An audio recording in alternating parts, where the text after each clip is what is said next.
Shirt show. All right, let's go. Shirt show! Talking shirt! Shirt show! Talking shirt! Shirt show! Talking shirt! Shirt show! Talking shirt, man! All right! Episode 248 of Shirt Show! We're talking with Daniel from Revival Print Co. in Pennsylvania. Let's go! Hey guys, if you're new here, my name is Dylan. I am the owner of Upstate Merch and the host of the Shirt Show podcast. My guest host today is my good buddy Matt Marcotte. He is from Sound and Fury, Inktovo, Screen Print GPT, DTF Stream, and I'm sure he's involved in a bunch of other random shit. We got a chance to deep dive with a local legend of Pittsburgh today, Daniel Parente of Revival Print Co. This episode, we got into a whole bunch of stuff. Dan was the owner of a paintball, skateboard, and screen printing shop during the recession of 2008 and what the aftermath of all that looked like. I was really interested to hear his take on that because of, kind of recession feels that we're going through right now and if he has any experience from the 2008 stuff. We also got into what to account for when you get asked to print a massive order and maybe what the ignorance of not knowing how to price out a job like that. So, I mean, it's good and bad. Like he had some benefits of just not knowing, and it kind of worked out for him.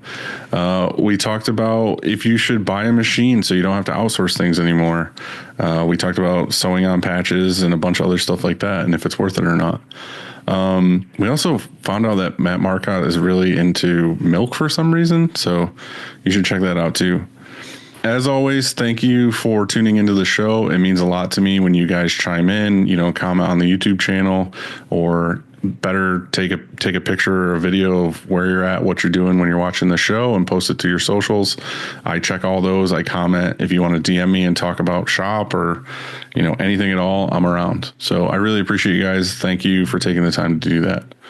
If it wasn't for our partners, the show wouldn't really be possible. We put so much time and effort into this, so it means a lot that they're here to help us out. GSF, it all starts with a screen, and whether it's new stretches or restretches, Frank and his team do it the best. They also offer custom racking and a wide range of other print supplies. To find out more, go to graphicstreamfashion.com, ffffrank.com, or greatfuckingscreens.com. Cleaning screens is no fun, but EasyWay makes it way more funner. Their line of eco-friendly chemicals will make reclaiming screens a whole lot easier. Check them out at easyway.com. EasyWay, it's the easiest way. GraphX is the source for production-ready digital art and remote art staffing. They can help any size shop from just starting out to enterprise level. Looking to add a hero to your art department? Check them out at graphicsource.com. Also, amazing digitizers. Stop messing around with these random dudes that call you. Just hit up Graphic Source.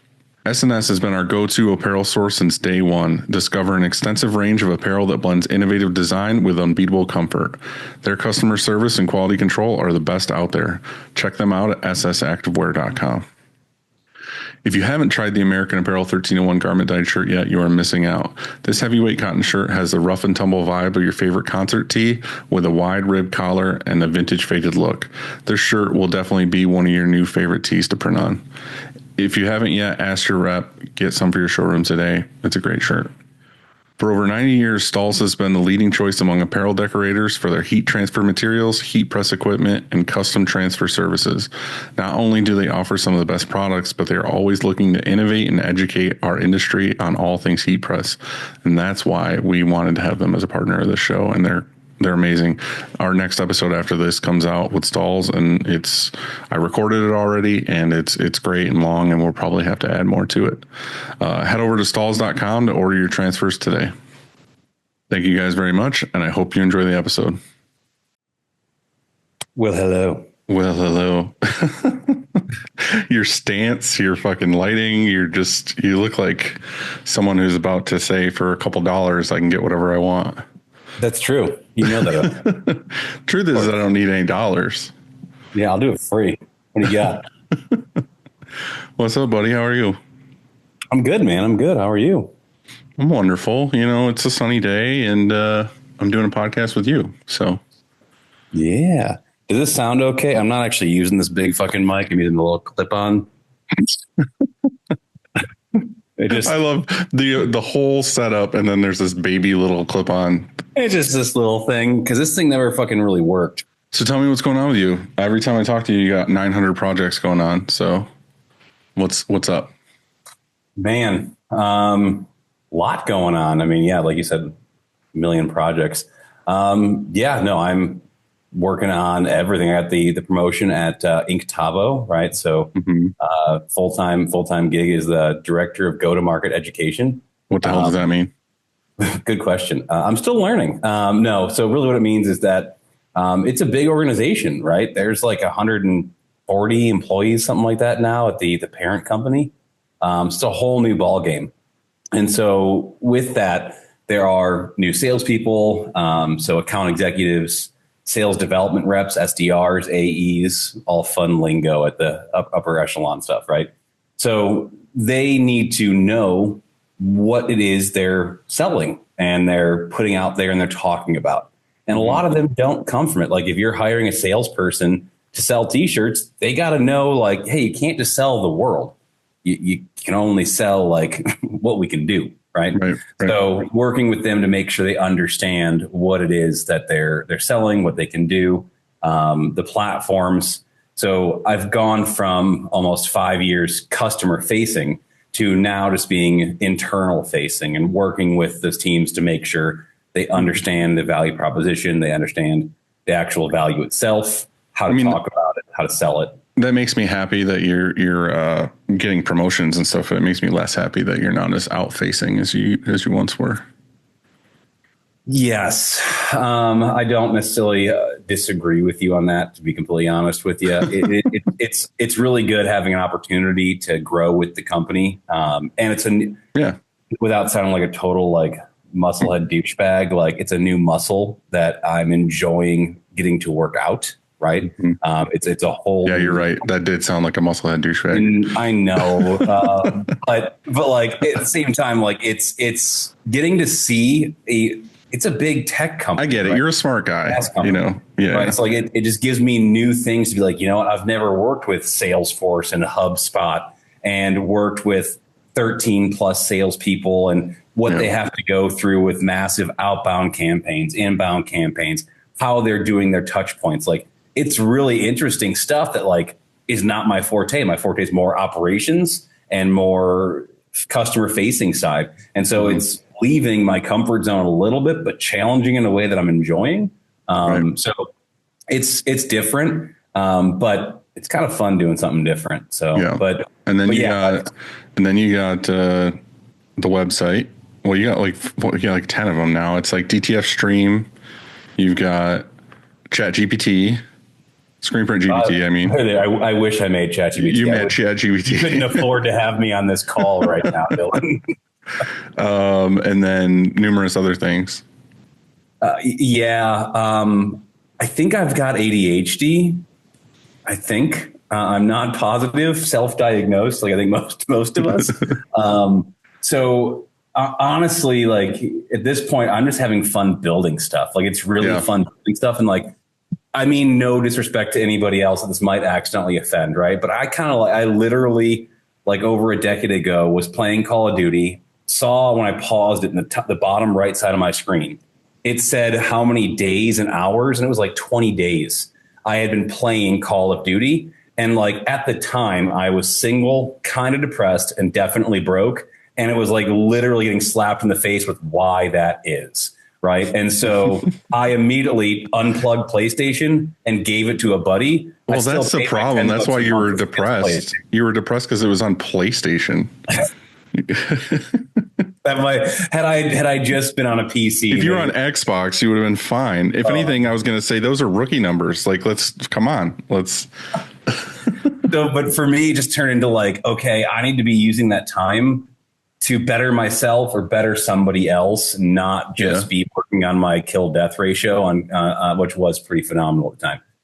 But it just got to a spot where I was like, I need to do something else. So from that point on, I kind of just like challenged myself to always be trying to learn something. It took a while, to be completely honest, to find a niche that I actually gave a shit about to want to learn. Like, of course, I wanted to learn about screen printing, but that's only one thing. And eventually you're like, I want to learn something else. Yeah. So I'm glad you went that route, because the thing is, you know, I've tried to talk about Screen Print GPT a lot on this show, and I think it's a great tool. But one of the things that really stands out to me about that whole thing is just the tools that you're making. Like there's like the packing slip maker or whatever, the box. I'm saying this horribly wrong. Fucking step in. No, drown on your Just own. let me drown. It's a box label / packing slip maker. Yeah, so I was close. All right, I was right. So I mean, I'm just saying like it's simple, but it's one of those things that didn't really exist to the general people to just be like, hey, I could use this, and this keeps me neat and organized with all the boxes I'm shipping out. The tools, so you're talking about this on screenprintgpt.com, and I'm hoping everybody knows about that already, right? But screenprintgpt.com, which is free to use, it's got about 1,450, almost 1,500 users that are on there. But we've got, I have got a series of tools, the royal we, that I've put in there, and I'm continuously adding to them. But yeah, like the packing slip maker, being able to like, if you're dealing with a band and you need to be able to like ship 20 boxes and have like a master list of exactly what counts are in which box number, and have box labels that say exactly what's only in those boxes. Right. There's not a easy way to do that I'm aware of in any of the software solutions that are available out there right now. Right. Yeah. So this was just a quick little hack build that you can quickly and easily make that, have the master packing list and the individual box numbers and labels to be able to do that kind of stuff. But I'm kind of continuously growing that out and building more tools. And then, there's like the ink consumption calculator, which is amazing too, because that's something that, like, my crew always comes up. I think there was one, I can't remember, like International Coatings or something had one. Yes, I think we used for a little while. But you know, someone will always come up and be like, it was funny. There was a little while ago, we were doing a job that had like this gray underbase to it, and they had to mix, and I ended up mixing like a full gallon of it, and I was like, I handed it to Zach on press, and he was just like, oh, we're never going to use this whole gallon. I think they ended up mixing that gallon like 5 more times. And I was like, yeah, dude, you're going to go through a lot of this. So it's one of those things, like, we could have used the consumption calculator and been like, okay, it's going to take 6 gallons or 5 gallons or whatever. And then I could have just mixed a whole 5 on the turnabout instead of stopping the press, mixing another gallon, stopping the press, mixing another gallon. So and the initial point of that specific tool as well is stopping exactly what you just said, stopping the press, right? People forget that if you have a funnel of inbound work, which you guys do, right? You've got work in the wings waiting to get done. On average, it's about $8 per minute. I've seen it about 5 is as low as it can usually get, $5 to $8 per minute of lost revenue if that press is not spinning. And so, of course, setup and teardown is accounted for in selling the job. Yeah. Stopping it because you ran out of ink, not accounted for when you price that job. So like these tools are meant to really give you the ability to plan things out and execute on them and not have down press time that's costly as hell. And people forget about that. They're hemorrhaging. Oh, yeah, it's huge. Yeah, it's a big deal. And then today, I mean, I know you've been kind of pumping out recently your gang sheet maker for DTF stuff. And I copied the link the other day and I sent it to Brian in the art department. And I was like, hey, check this out. Because I'm always giving him, anytime I see a tool online or something from you, I send it to him or whoever it's applicable to. And I say, try this out. Let me know if you like it. Let me know if it sucks, whatever. And then Brian came to my office today and was like, holy shit, dude, this rules. Like, this is going to save me so much fucking time ordering DTF stuff like every day, basically now. But, you know, he had some questions. I sent them to you. You got them right back to me. And now we're good to go. So that's literally going to save us a shitload of time. So thank you. I had a hard part of trying. Thank you for that. And I appreciate you giving it to people who actually give me real answers versus you pretending. freegangsheetmaker.com. The funny thing is, like, I bought that domain like a year and a half ago, and I've been working on it that long, right? Because I've been working on trying to get the correct algorithm for it auto adjusting to place in the right space to minimize waste. And full disclosure, guys, I'm not a developer. I can only do this much coding, right? But AI can do everything, right? So I have conversations with ChatGPT and Claude, and I test all these things out in environments and playgrounds until I get it. Yeah. So it took me a year and a half until finally I was a chump and paid for the $200 a month ChatGPT level that unlocked its newest coding environment. Nice. And it was able to help solve this bigger problem that I've been working on for a year. Now you can't just go in there now and like get that solved. It'd probably be a lot longer than that. But still, it was like, oh my God, finally. It's just one of those things, like we just have this overlaying thing of the art department, and it's like, okay, like what is his task, and whoever else is working on his task. And it used to be just like, okay, you're doing seps. Well, then it's like, okay, you're doing seps, and then you're doing minor tweaks to artwork, and then you're helping out with certain mock-up things for, you know, the other staff. And then it's like, okay, I also need you have the vinyl cutter in there for like names and numbers. And then it's like, okay, also now you have to order DTF and do the layouts for the gang sheets and figure out how many tags we need and do all the individual ordering for all of those and everything else. And it's like, there's more and more things that are now part of that department where tools like that go a long way. Cause it's like, holy shit, you just cut out like a quarter of my day, because it depends on the person too. Like Brian is the kind of person where he meticulously wants to, it's a running joke, cause he's been here for like 15 years. It's the running joke of like, Dylan, I'm just trying to save you money.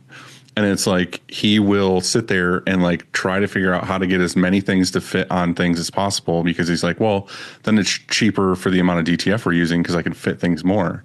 Well, now he has your tool where he's just like, boop, and then like it's done. So there's, you know, whatever hour or two a day of like laying out a sheet that he doesn't have to do now. And no offense, but chances are that time he was doing it, hyper focused on that, his hourly probably costing. Well, that's the joke. Like he's plowed through that. 100%. That's the joke, is like, you know, you spend 10 hours trying to save 5 minutes, and it's like, yep. That's just, so, and then like straight up too, I got to take a second to acknowledge and thank you guys and the sponsors that have helped really push Screen Print GPT, right? So although freegangsheetmaker.com, I put as zone.com. I just felt like I didn't want to have a barrier to entry by making them have to go inside of Screen Print GPT for that one. Yeah. Other tools are going to be back behind a login for Screen Print GPT. But honestly, the ability for me to have the time, the funds available, and things to actually make these tools, to make them free to use for shops, I got to thank all the sponsors that are behind it. And you guys, of course, have been a big part of that too. So it's returning back to what you guys have helped give me. Well, again, I try to push anything on this show that is a tool that betters the community, betters the industry in general. And again, it's one of those things, it's fucking free. Like, the reason why we wanted to support it and all these other people want to support it is because it helps everybody. It shouldn't have to be a thing where it's like, oh, I pay a couple dollars every time I need to make a gang sheet, or, you know, I pay a couple dollars every time I do this or this. It's like, no, let's just as a community make better tools and make us better all together. So with that being said, I did want to talk about something else that, I mean, you've been a behind the scenes gracious person to talk to, is a lot of people probably saw Andy on the Shirt Kong page made a post this week about how he is stepping down from the shirt show. I don't know, a lot of you that watch the show have kind of guessed or wondered what was going on, because it's been just me and other guests for the past, 4 weeks now. And then there was a break a little while ago where it was like 2 months of episodes and whatever. But I do want to address it to a degree. There is like behind the scenes stuff, whatever, but I have a whole printout of what I want to say because I wrote it down. Are you ready? Are you okay? You listening, man? I'm ready. Yeah. Okay. I did want to give some backstory to like the shirt show and stuff for those who don't know, those who stepped in the middle, just kind of like a whole thing. So bear with me. And also I can't read good, so I'm going to try to muscle through this.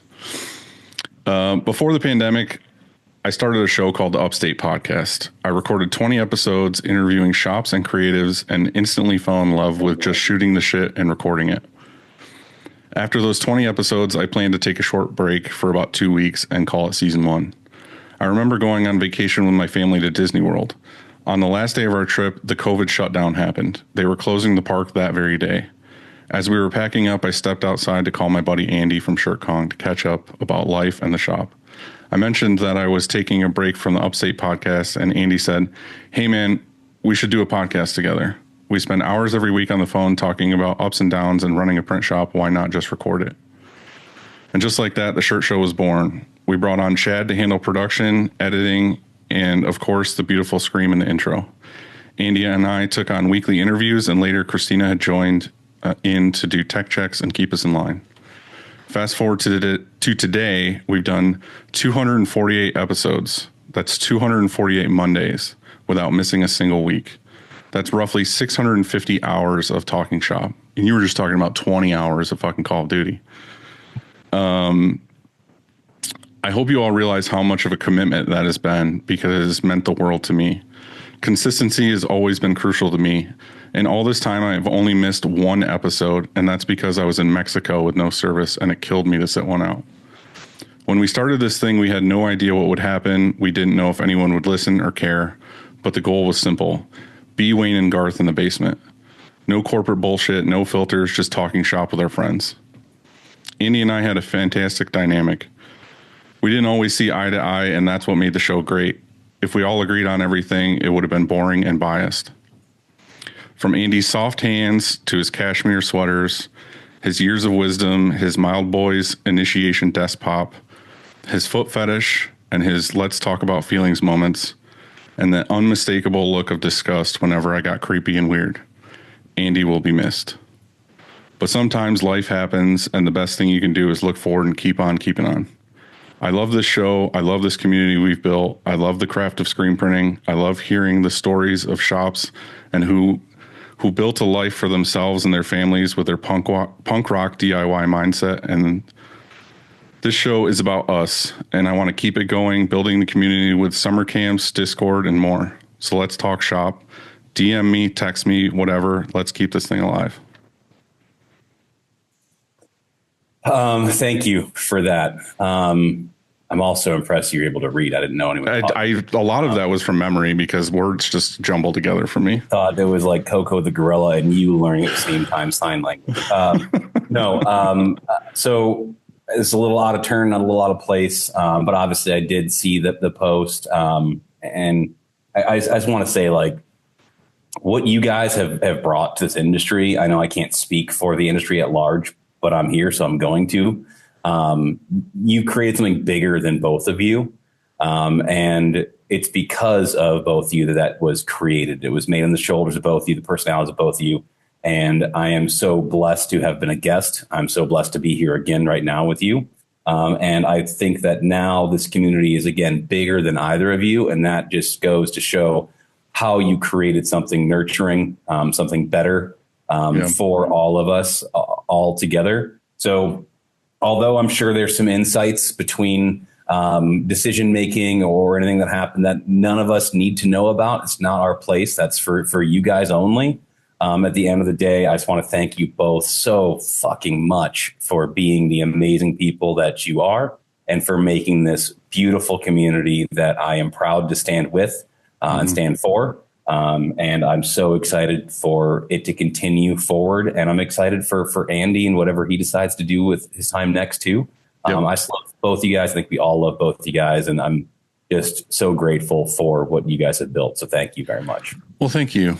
Again, that's the hard part is I think like when it started, it was just like, hey, we're just going to do this thing. And then it grew and grew into this thing. And, you know, for me, a lot of it is just like, I'm doing this because I love it. It's my passion, but also like there's so many people that have reached out and talked to us about how things have changed in their life because of it, or it kept them wanting to print, or it made them want to start a business in general. And it's like when you hear shit like that, you know, you're like, oh, doubting the show, or you're doubting this or that. And then you go to a show and someone stops and talks to you and literally will like get emotional in your face and be like, hey, this about the show, whatever. You're like, fuck. Yeah, definitely. Like I'm doing this forever now.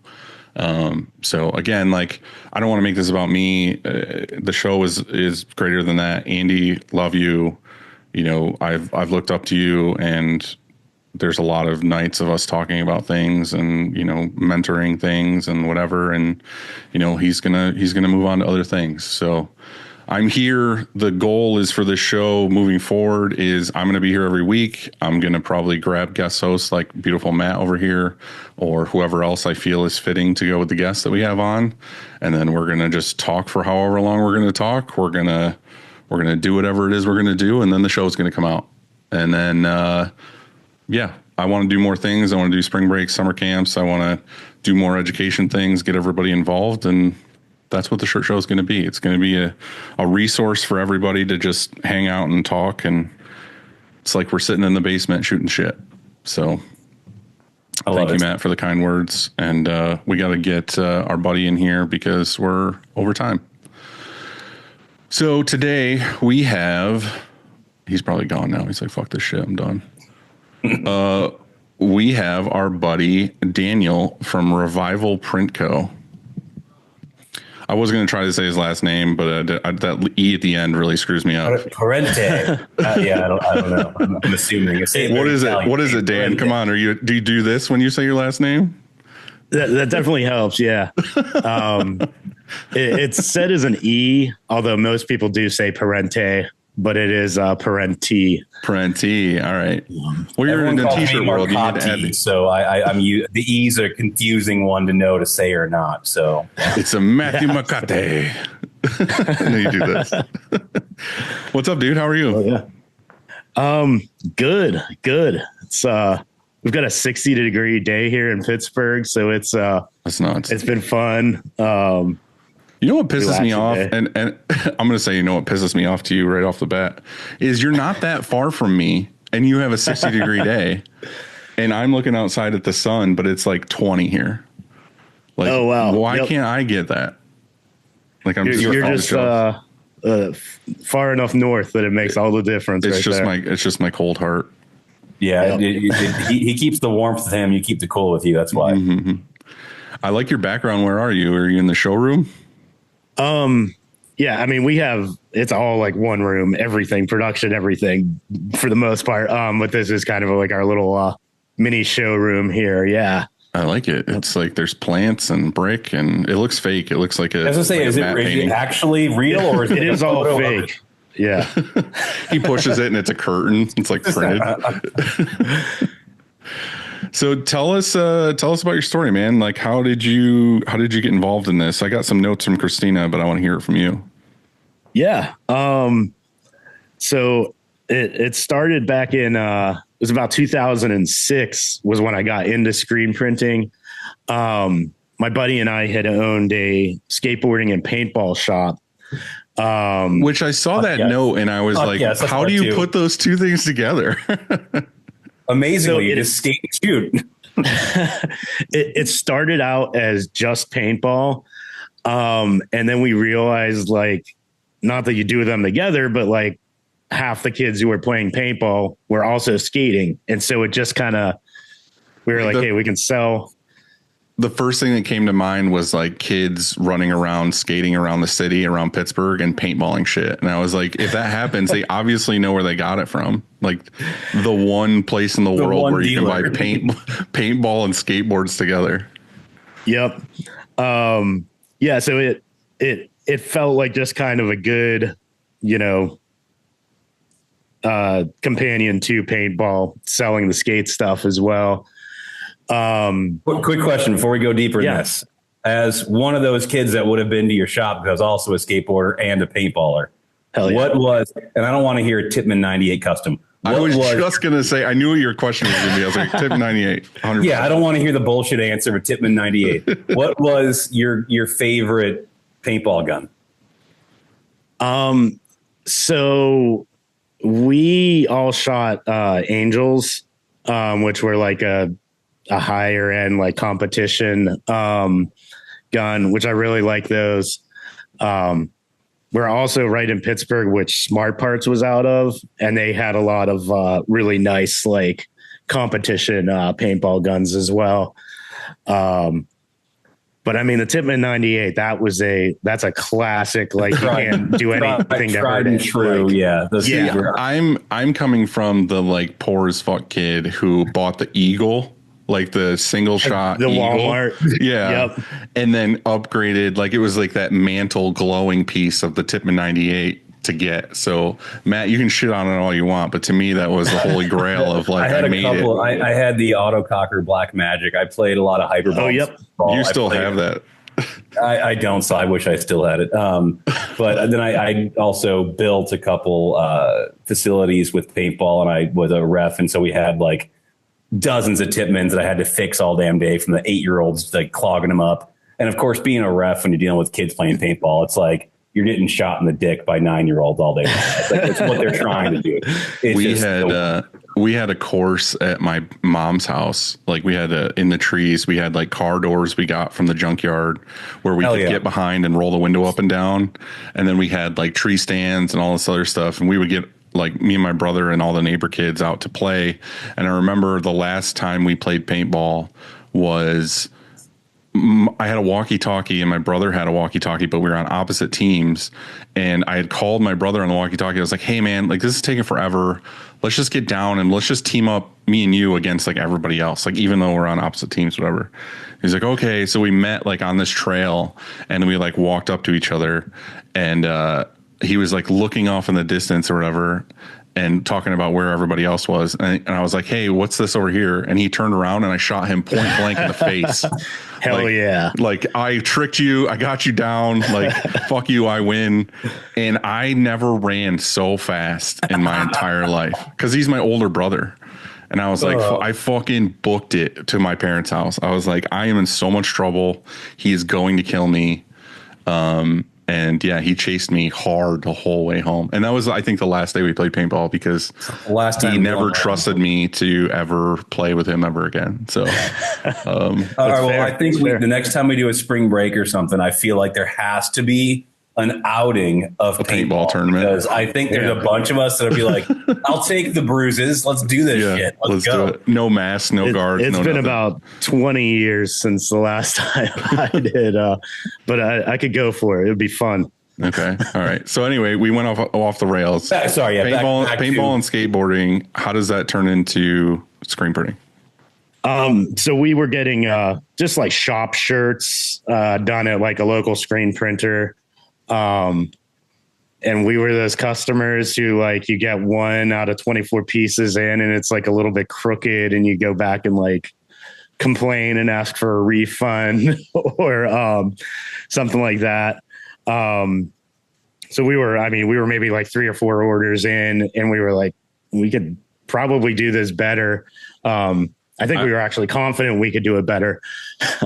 I don't want to go off the rails too much again, but I want to ask you because you admittedly said you were that person who would measure a shirt, whatever. Why is it that you felt it was so important to do that? It's just like an overall question. Like now as a screen printer, that's the customer we don't want, where it's like they're pulling out the rulers and they're checking everything. Like, why was that so important to you as like a punk kid who is skateboarding to be like, hey, this design is, I requested it 2 inches down, but it's actually 1 3/4 and I need a refund.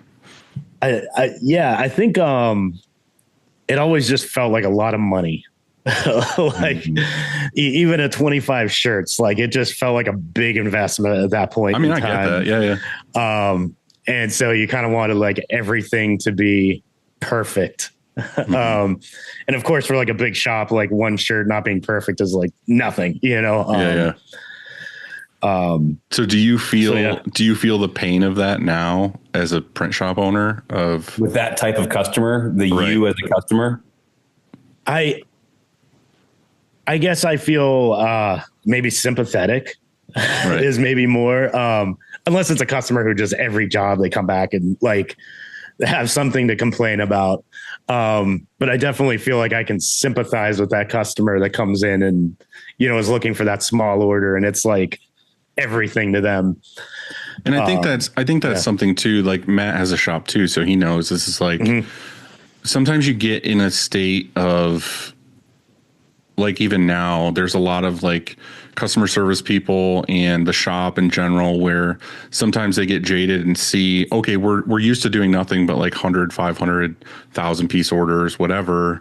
And then someone comes along and just tries to order like 25 one color shirts. It's like, why do we try to treat sometimes that order like it means nothing? You know what I mean? Like there's a whole thing where people will be like, fuck it, run it. I mean, there's shops where it's just like, oh, it's only 25 pieces. It's only one color. It's only whatever.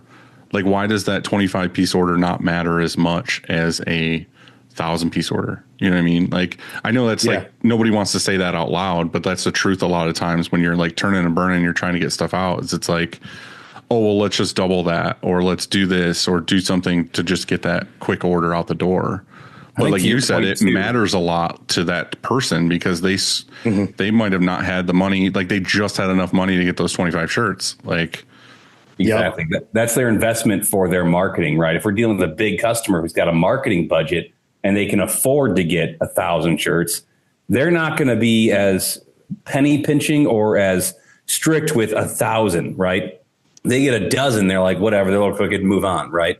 If it's already at the higher end of their spend to be able to get those 24 shirts, like, it's their full investment in 24, not a small part of a budget in 1,000, right? So like, I definitely can empathize for sure on the customer side of that. Now, as a shop owner too, you're always like, of course, it's the cheapest one being the biggest pain in the ass every time. That's where DTF's wonderful, right? Because now it's like, all right, I can heat press this shit straight, and it's a lot less of a pain in the ass for these 24. Yeah. But I think it's important. I think you're right to like remember, like, yeah, they're the neediest are usually the smallest orders, but it's for a reason, and you've got a really good opportunity to help their growth if you can nurture them in that time. yeah.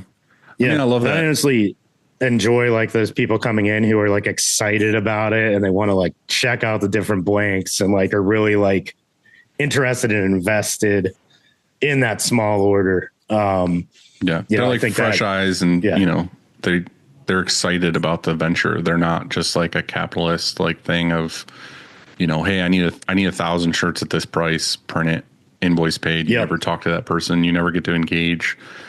And that's a lot of the reason why, like, I like live printing too, is it's like you're there and the person's never seen a shirt printed in their life. And they're like, oh, you're printing them right here? And I'm like, yeah, do you want to print it? And they're like, I can. And I'm like, yeah, get over here. And like, they pull a squeegee and everything. It's just so cool. So like, I get that feeling of, oh, I have a skill and knowledge to like help you start this thing. Like that rules. Yeah. Yep. So anyway, we got off the rails again. Back to your story. You were measuring shirts and you were like, fuck this. I want to start my own thing. Yeah. So then I think it was just one night. The guy who was running the shop with, he was one of the kind of, let's just do it. And then I was the figure out like, okay, this is how we have to do it. Or this is what we need to do in order to do it. So it was like a one night, I think he was just on Ryanette and ordered a starter kit from there. And we hadn't done any type of screen printing or even had any, you know, anything like that in school or anything before. So it was just order this in, we'll figure it out. And, you know, were you looking to just do it. Were you looking to just print your own things or were you looking to print for other people? So that's what it started out as. We were just, you know, we had it set up in the back room of the shop and we were printing our own logo tees. Then we got into selling a bunch of kind of knockoff tees on eBay. We sold a crap ton of Monster Energy drink tees. It was like the hot IP in the early 2000s there. Did you ever get in trouble for that at all, or you just stopped doing it? Cease and desists, you know, and then you just take it down and stop. Yeah.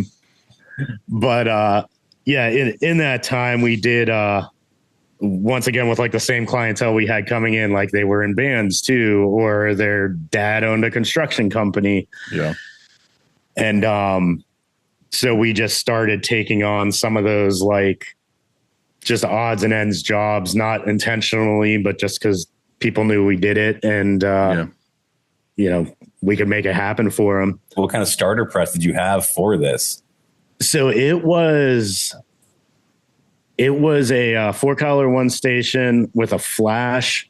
And it was one that had magnets that held the heads up. Dude, I had the same fucking one. I had the blue same and color. One. Yeah. Mine wasn't, or mine was blue and black, and like the shitty board. Yep. I think I still have it in my print shop somewhere. Amazing.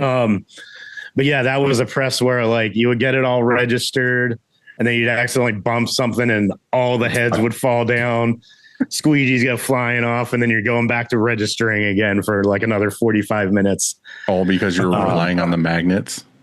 Yeah, exactly. It was just magnets holding it up.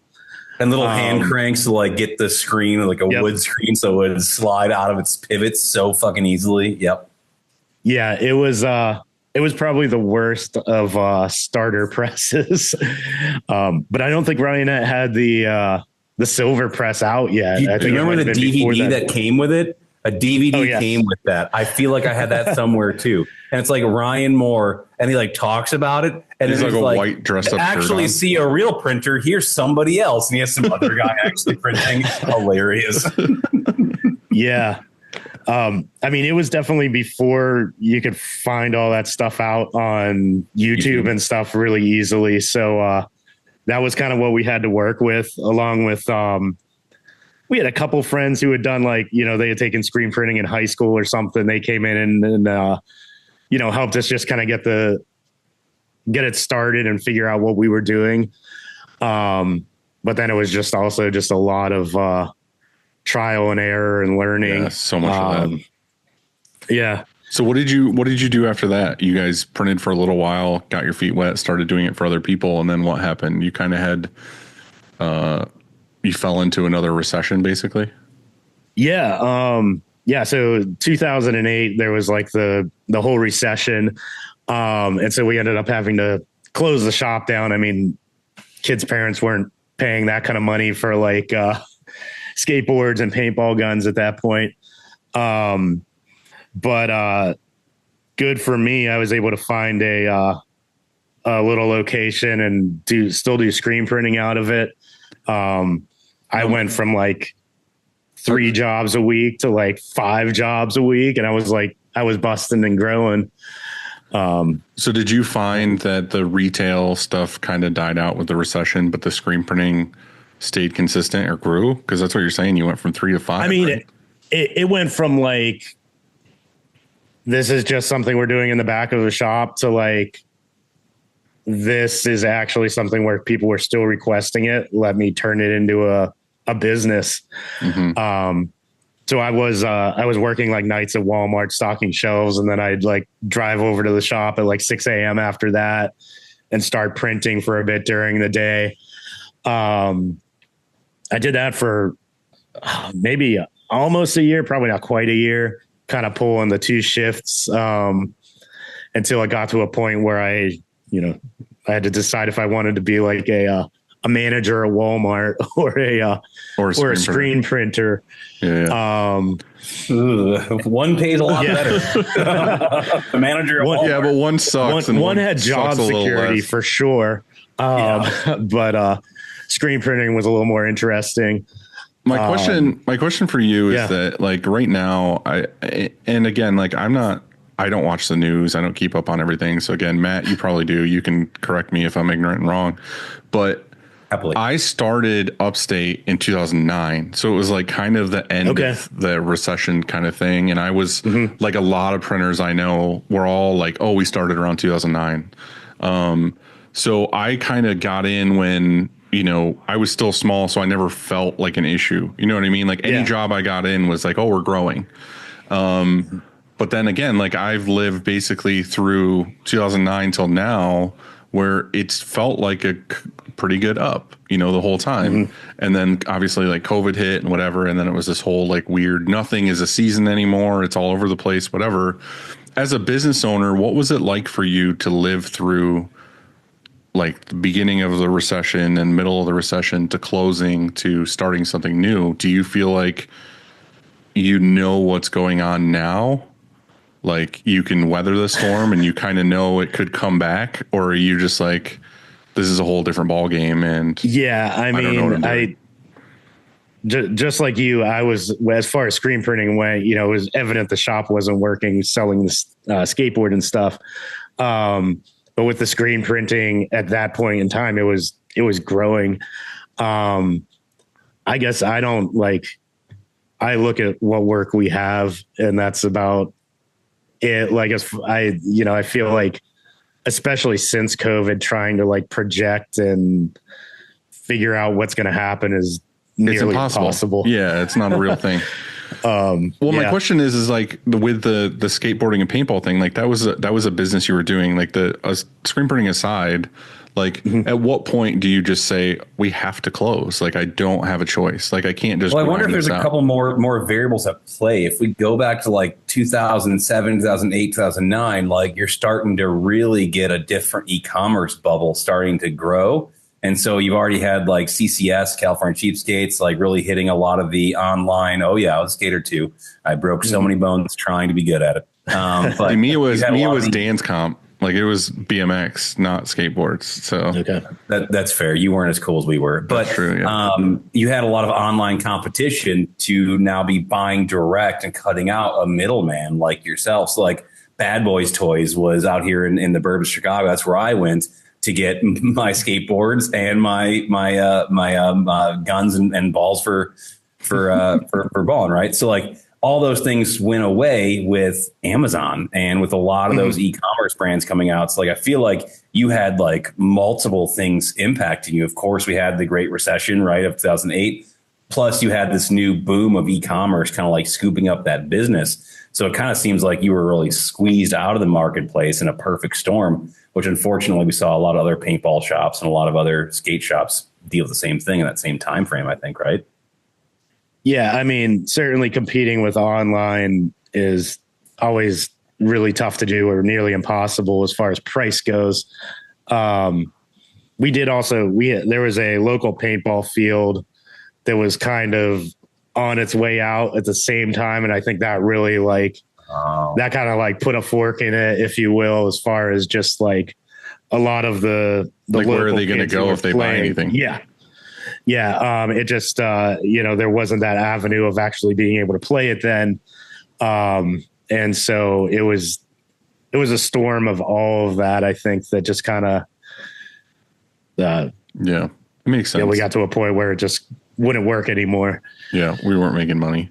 Now, back then you were a partnership. What happened with that? Was that like, okay, we're just ending this business and I'm going to continue the screen printing, or was there a battle for who gets to continue screen printing? So I was really the only one doing the screen printing during any of that time. My buddy I was in business with, he ended up starting a couple clothing lines, which I was printing for. And so it was just kind of a natural kind of, I do the printing, he has these clothing lines, and just kind of separate that way. Yeah. Unfortunately, we were young and immature and didn't have any expectations written down. And so we, don't work together anymore. Yeah. But yeah. So then that ends, you start screen printing. Did you go right off of like, the Walmart thing to screen printing of like, okay, let's make this legit? You came up with a name and just hit the ground running? Yeah. I mean, we started with the screen printing shop for the first bunch of years. It was still Fallout, which was the name of the skateboarding and paintball shop, and also a very like dated early 2000s name. So yeah, Christina noted that she made a joke to you about Fallout Boy, and I was like, I wasn't sure. We were if I the was Fallout bring it Boys for sure. I would have definitely thought that, or the video game, which she also made a note about. I also love that game too, and I'm from Chicago, where of course Fallout Boy's from, so it's kind of like Fallout Boy or the game Fallout. Which one is it? But I guess it makes sense. It's from the fallout of the last business, which is kind of a cool name, right? Is that, I'm assuming that's what that meant. Yeah, so it was the fallout of that, and then it ended up being the fallout of kind of a partnership. And at that point, I was like, I need to rebrand. This is totally outdated at this point. And so then at that point, we changed it to, I changed it to Revival Print Co. Makes sense. Which has its own connotations and everything with it there. And at that point, I really started trying to make it more of a business. Like more a bunch legit. of the first years. Yeah. The first years, it was me and like a couple kids that I would have in part-time, just kind of blowing out screens or maybe printing a little bit. What year is this? What year is like Revival kind of being born? So I believe that was like 2013 2013, 2014, somewhere in there. Yeah. So it was a few years in and ready for a change there. So you guys are 10 now. You just have your 10-year Revival? Yes, Yeah, as far as Revival Printco goes, yes, yeah.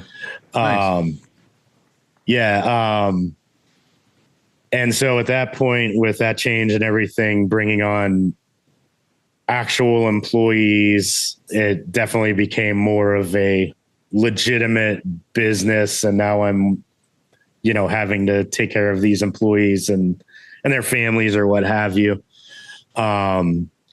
Which it forces you to become very legitimate and take it seriously. And that's something none of us want to do. None of us want to be grown up and to deal with all that stuff. So, yeah. Question for you. This is like I'm actually dealing with my print shop too, and I think a lot of shops are dealing with. So I'm just curious, like how you started it and then how you've navigated it. So like, let's go back to like Revival's beginning. I think you said you got a new space. You started the shop. I do want to learn more about like the equipment you got, where you started, where you scaled to. But let's go down to just the brass tacks. How are you getting sales, right? So you had a facility, right? You were doing skateboarding and you were doing paintballing, and that all got washed away. Mm-hmm. Yes, you had found some friends that already had some clothing lines, so I'm sure you were really fostering those really well. And then I'm assuming some word of mouth from there. When you decided like, hey, we got to actually do this, I got to actually do this, especially once you start having your first mouth to feed, right? What was your approach to like just make sure people knew who you were and you were getting work? What did you have any kind of like tips you can give new shops that are starting, or like things that you learned along the way that you wish you started sooner? So honestly, it's almost been exclusively word of mouth. I wish I could say I had a real plan. I did some like Facebook advertising early on, like the click and pay or what have you. But really just word of mouth is the main thing. Even to today, it's almost exclusively been word of mouth. Have you guys ever done any like back in the day? What were they even called? Like it was like the header on a website or something. It was like almost like banner ads, thing, like the banner ads. Yeah. When I first started, and this was back when I did merch buttons in like 2007, I was doing almost exclusively all my ads on Lambgoat. You remember Lambgoat? It was like the metal website. Okay. No. I'm just saying Lambgoat, and you guys are like, yeah, that seems like something. Was that like a weird fetish thing you were into when you were young? It was just like a metal hardcore website that had like all the new happenings, and like it was like a news outlet basically for that kind of thing. Okay. So I'm wondering, like, did you guys ever invest in anything like that? Or like we've tried a bunch of different things. Like we've tried billboards, we've tried like radio ads, which are fucking terrible. Anything like that, like Matt or Daniel, have you guys tried anything other than just word of mouth advertising? When you say I've done some things. That's part of like what my print shop is currently struggling with, right? Because I've got full-time jobs, right? So my business partner runs it day to day, and then we've really relied on word of mouth, right? And it's one of those things where like word of mouth only seems to get you to a certain spot. It can kind of depend on like your competition amount, right? So like I'm obviously in the suburbs of Chicago, there's a lot of competition. So I think word of mouth can slow grow, but not really get you enough.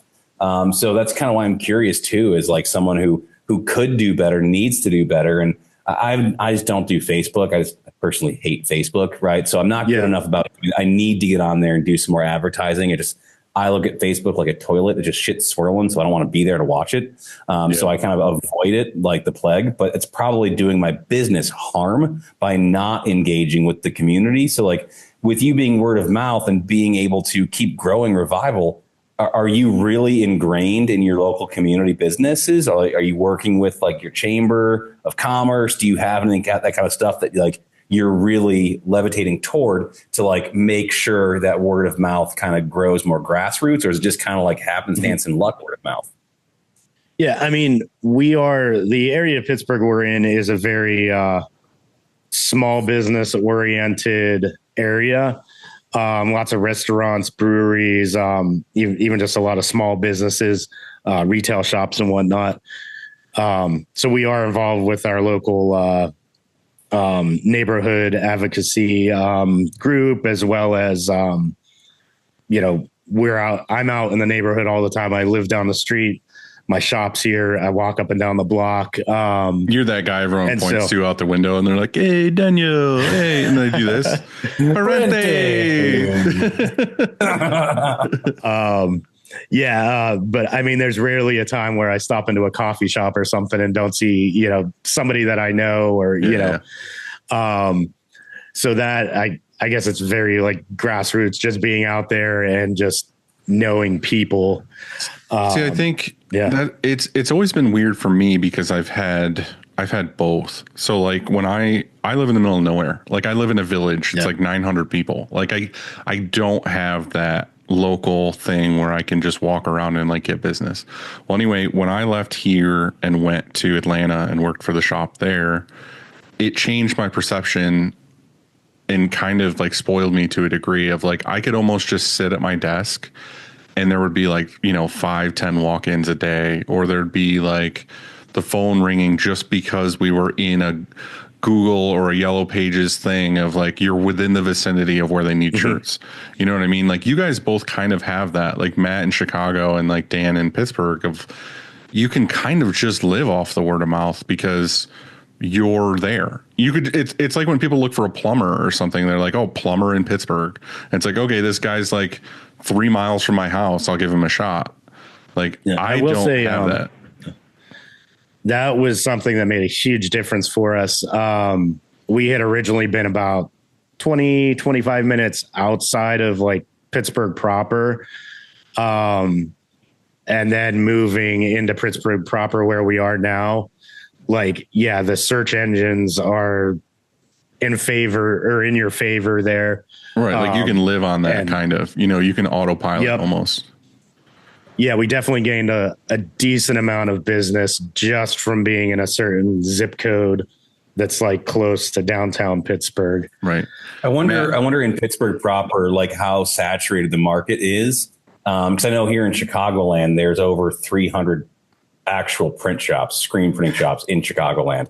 So like it's heavily saturated. It's like my print shop being 30 minutes outside of Chicago proper, when in Chicago proper, the saturation of 300 plus print shops. Like you're right, that word of mouth can go farther, but the saturation dilutes, right? Where like maybe being in a town of 900, you're the only one. Now you're the king of the nothing castle, but you're still the king, right? Versus being just like one of 300 plus in a region that you're kind of like just Russian rouletting which print shops get in your work at that time. So, I mean, like we do automate Google reviews, like making sure that we automatically, after a job's done, an email goes to the customer asking for Google reviews, collecting them like Pokemon cards as much as we can. So that'll help with the favorable ratings. But yeah, it's hard just doing the word of mouth thing. Do you find it's gotten easier for you since, like you said, you got mouths to feed? So like they can kind of run production, leaving you to be like the mayor of your area, right? To go down the street, to go deliver. Parente. Parente in your neighborhood. Yeah. I always feel a little bit guilty, like when I'm just like out and about, but I do realize that is, as the owner and, sort of the face of the business, that is an important part. I'm leaving there to print jobs, but I'm interacting with, potential new clients. And so I do feel like that makes a big difference for sure.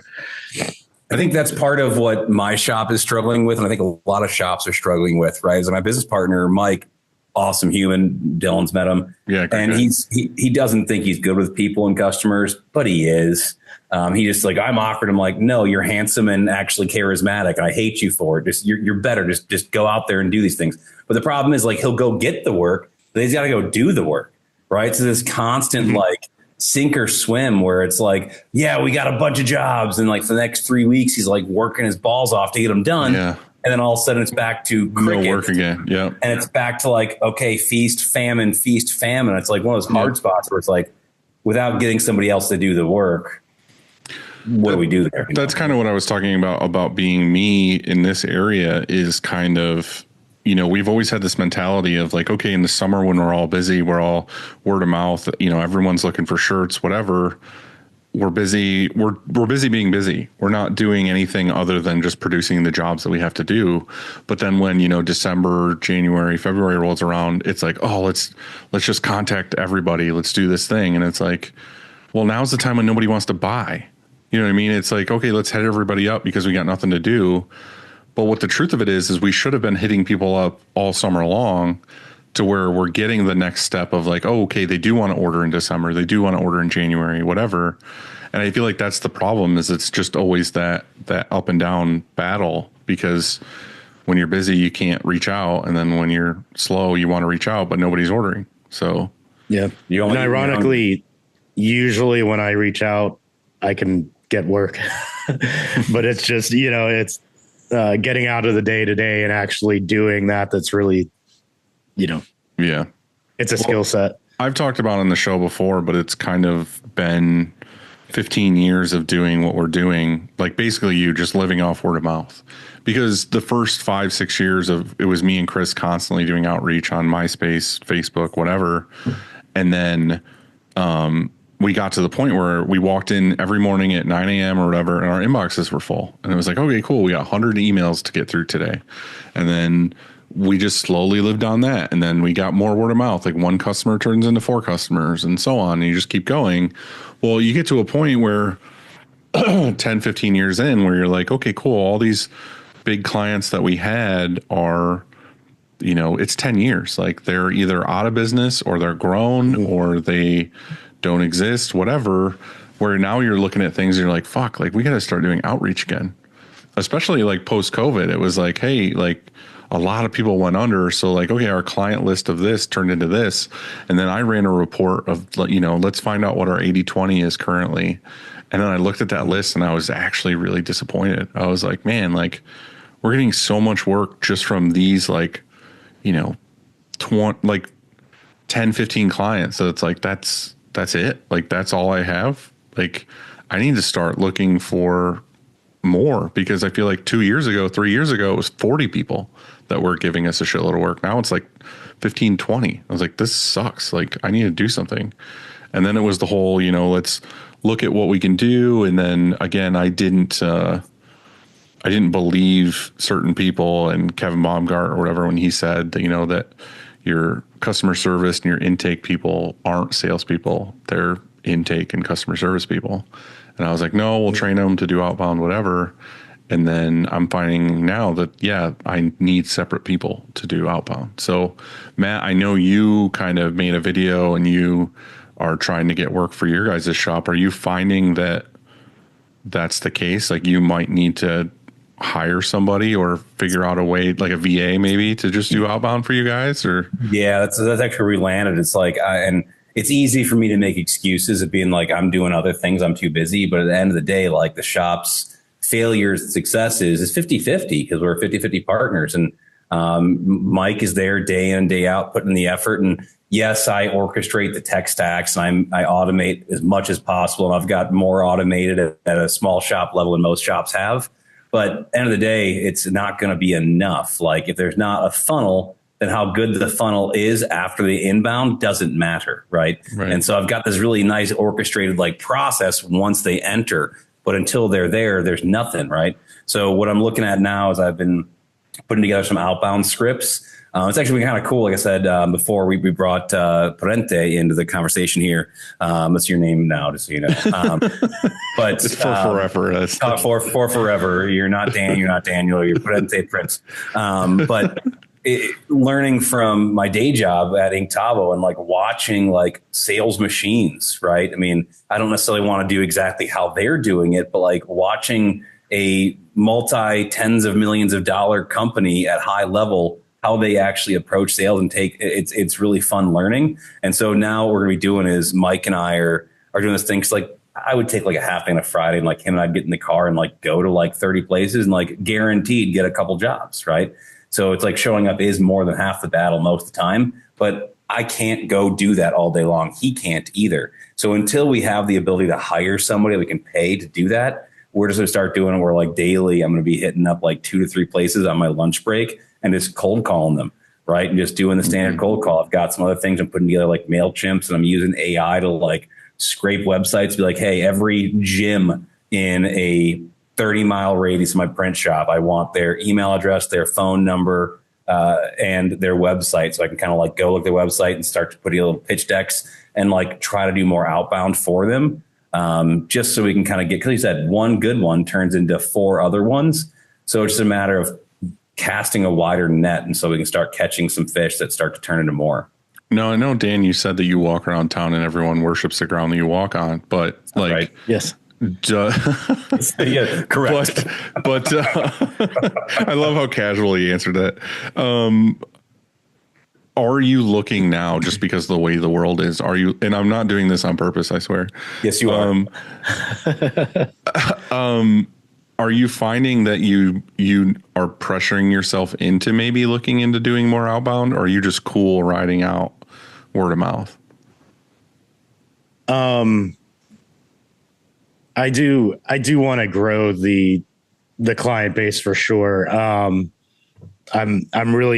I like where we're at as far as like staffing and size goes, but I know that I can bring in more work and we can knock it out of the park. Right. And I'm not trying to pressure you into this. And there's a lot of shops that are totally cool with just like doing what they're doing. And that's great. Like, that's awesome. I just think like, even for me, like I invested a lot of money and time into the automations we have, the equipment we have, like all these things. And we had this discussion the other day in the shop of like, because Bill and Brian were asking me, they're like, well, what do you want this company to be? Like, what do you see us, like, what is the plan basically to grow right now? Because they don't want to see me be like, okay, well, let's just grow. Let's add more to the building. Let's add more employees. Let's more headaches, whatever. Like, I was like, no, guys, like we're on the same page. Like, what I want to do is I want to grow in the sense that we can print way more than we're printing with the same people, the same equipment, whatever. I was like, I just want to fill the pipeline with jobs where everybody here never has a question of like, am I going to have something to do next week? Like, I want to be like, hey, we're lean and mean. We got, say 10, 12 people or something. And every press, every job, it's all just cranking. We're doing everything we can do. Like, that's the max I want. At that point, I want to be like, cool, I'm outsourcing jobs or I'm turning jobs away. And that's just what we're doing. So like all this pressure and money I'm putting into like figuring out the outreach thing is just to make sure everything is full. Like, I could have full staff out there printing all day, but it's like, the truth is they're like, okay, cool. Well, I can have more of a chill day, which is fine. Like, chill days are fine, but there's a difference between chill and like everyone's like, I'm happy being busy. Oh, I got to work today and it's 5:00 already. Holy shit. Like, that's what I want to hear. Not, oh my God, it's only 11. Yeah. You have to wait around for like work and stuff. Yeah. Raises end of the year, bonuses, nicer perks. Like, those only come when you have more revenue, right? I mean, it's one thing to say, like, I don't think every shop needs to grow. I think people will get lost in growth mentality and they forget about like good, solid traction.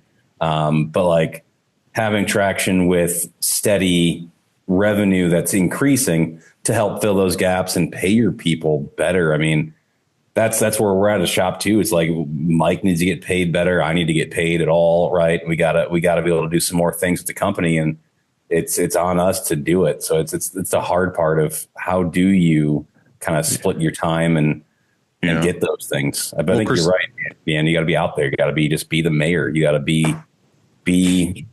in town, be doing it. Yeah. And Christina kind of pulled this out of you a little bit, and that's the same like I feel, and the same most shop owners feel, is like, we want to create this place that's just fun to go to. It's where our passion lies and whatever, but you want to make sure that everyone there is also happy to be there, or like getting paid well, or has, these perks and whatever. And it's like, that's what drives me to be wanting to get more jobs in is because I want that to never end. You know what I mean? I want nobody to ever want for anything. I want it to be this place where they can come, print shirts, have fun, listen to music, go home and be like, hell yeah, I get to do it again tomorrow. But I don't know. It's just a difficult time right now. I feel like to kind of worry about all those sales and worry about what's going on, but it is working. I have to say, like, recently we've been hitting it pretty hard and we're getting a lot of results. Like we probably have a warm lead, or if not someone asking about pricing, maybe, I don't know, I would say between 5 and 10 times a day now that are just new customers in general.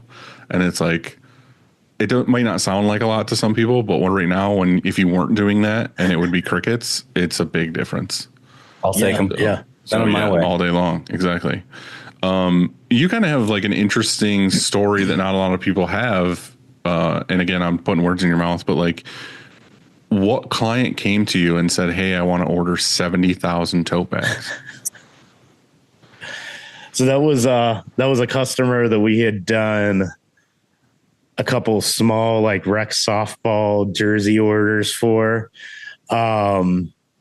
The classic tale of do little orders because you never know what they're going to lead to. Yeah, exactly. And he worked for American Eagle, which is based out of Pittsburgh. And I guess somebody at American Eagle had dropped the ball and not placed this order in enough time to get it done overseas.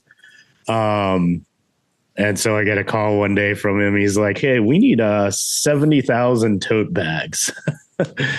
And of course I was like, you mean, did you say 7,000 tote bags? But no, it was 70,000 tote bags. Were they just like black ink? What was it?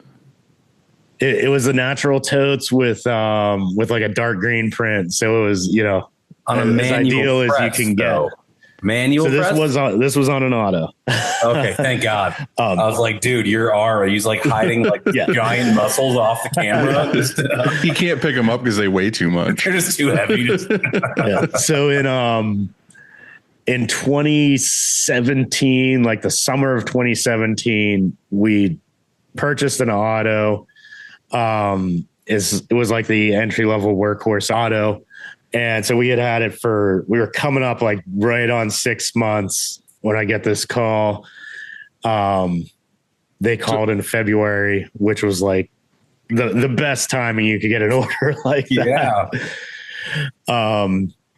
And also we had a little bit of time to get used to the press and everything. We kind of knew what we were doing. So it was perfect. It was perfect timing, basically. Like the timing, it couldn't have been more perfect.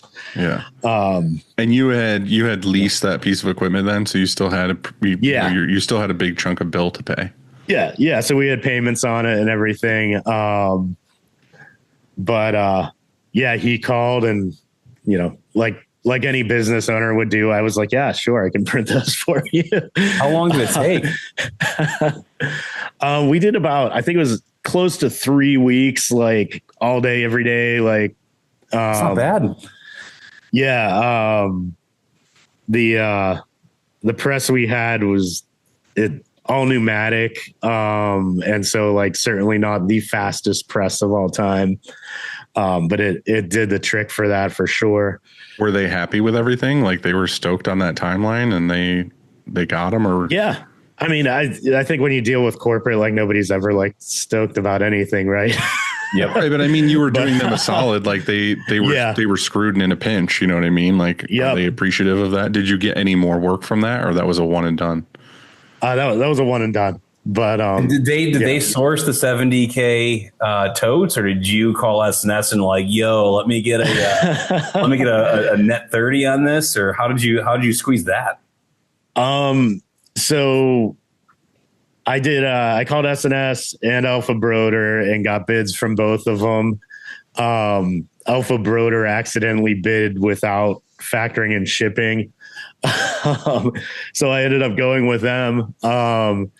And both of them were pulling them from like the distributor warehouse. So, but yeah, they had said like that was the largest order of tote bags that they have ever seen, like stateside. And we just about depleted every flat 14 by 14 natural tote in the US. Now, let me ask you the tote bag question is, did you load them through the center onto the press, or did you just lay it on the pallet? So we had the, shout out to Action Engineering. We had the Action Engineering roller, squeegee, and the double blade, squeegee. So we just set them right on top, rolled them so they were like relatively smooth, and then just a single stroke of that double blade squeegee, and like went to town on them. And you ordered like 10 fives of green ink. Yeah, I don't recall how many fives we went through, but like it was. I was gonna say, please tell me you weren't like mixing those from like pigments. No, we got them custom mixed, but then we were basically doing curable reducer, like half and half, so it was like not as thick of a print on there. Yeah. Nice. That's a dream. That's a dream. I was going to say that's a perfect job. And you're like, yeah, and it was distressed. And it's like, oh God, like, oh God. So do you think that, I mean, that obviously had to have changed your life as far as like a print shop, because you used that money to grow, or from what I've heard, you paid the auto off? Yeah. I mean, we made enough to do that. Everybody got bonuses after, after that job. I mean, it was probably something I could have bid a little bit higher on and still gotten the job, but I was almost just wanted 10 years ago, point. And I was like, yeah, let's go. I mean, thank God you did how you did it, though. Had you gone higher, you might have lost it, and you wouldn't have it where it is today. It sounds like that American Eagle started your company. That's amazing. They certainly they took care of our first auto for us. And then gave us an experience that that you'll never. I don't know if I would do it again. How did you know how to quote that big of a job at being that early stages of your, where you kind of like, hey, what are you going to pay us? Like, how did you even know where to start with quoting that? That's a good question. I think I had heard like, contract shops charge like 10 cents a print. And so I was like, okay, well, like I could charge 10 cents a print and then mark it up some from there, since it's a rush, or, and I have no idea how I came to the number I came to, but yeah, it's challenging when it gets to sizes like that, because at some point it's almost, not that you need to necessarily charge more, but you don't want to go too low, because it's a logistical nightmare. Like 70,000 tote bags is how many pallets, and where do you put those pallets? And then like, do you finish one pallet's worth, tape it up and then push it to the other side of the room? Like, logistically, how are you doing that? It's not like, okay, it's 500 shirts, it's 5 boxes. It's like, no, it's like, I have to find a place to put these and move these around, and that's worth something. Like we've done orders before where it's a large order, and I don't think about this, but again, because you just run into these things once in a while where it's like, okay, cool, they want to order 5,000 of this item, whatever it is, like a Carhartt or something. And then you're like, okay, cool, you get them. And then you realize that it's 5,000 of this item that's coming to you from the mill, individually folded and individually bagged. And you're like, holy shit. Like, the person doing shipping and receiving is like, I will literally kill you in your sleep, because now I have to sit here and unbag 5,000 items and move them. And it's like, but you should charge for that. You know what I mean? Like, you should account for that being a task that someone has to do now that takes 10x, because they have to, they're not just grabbing stacks of 12.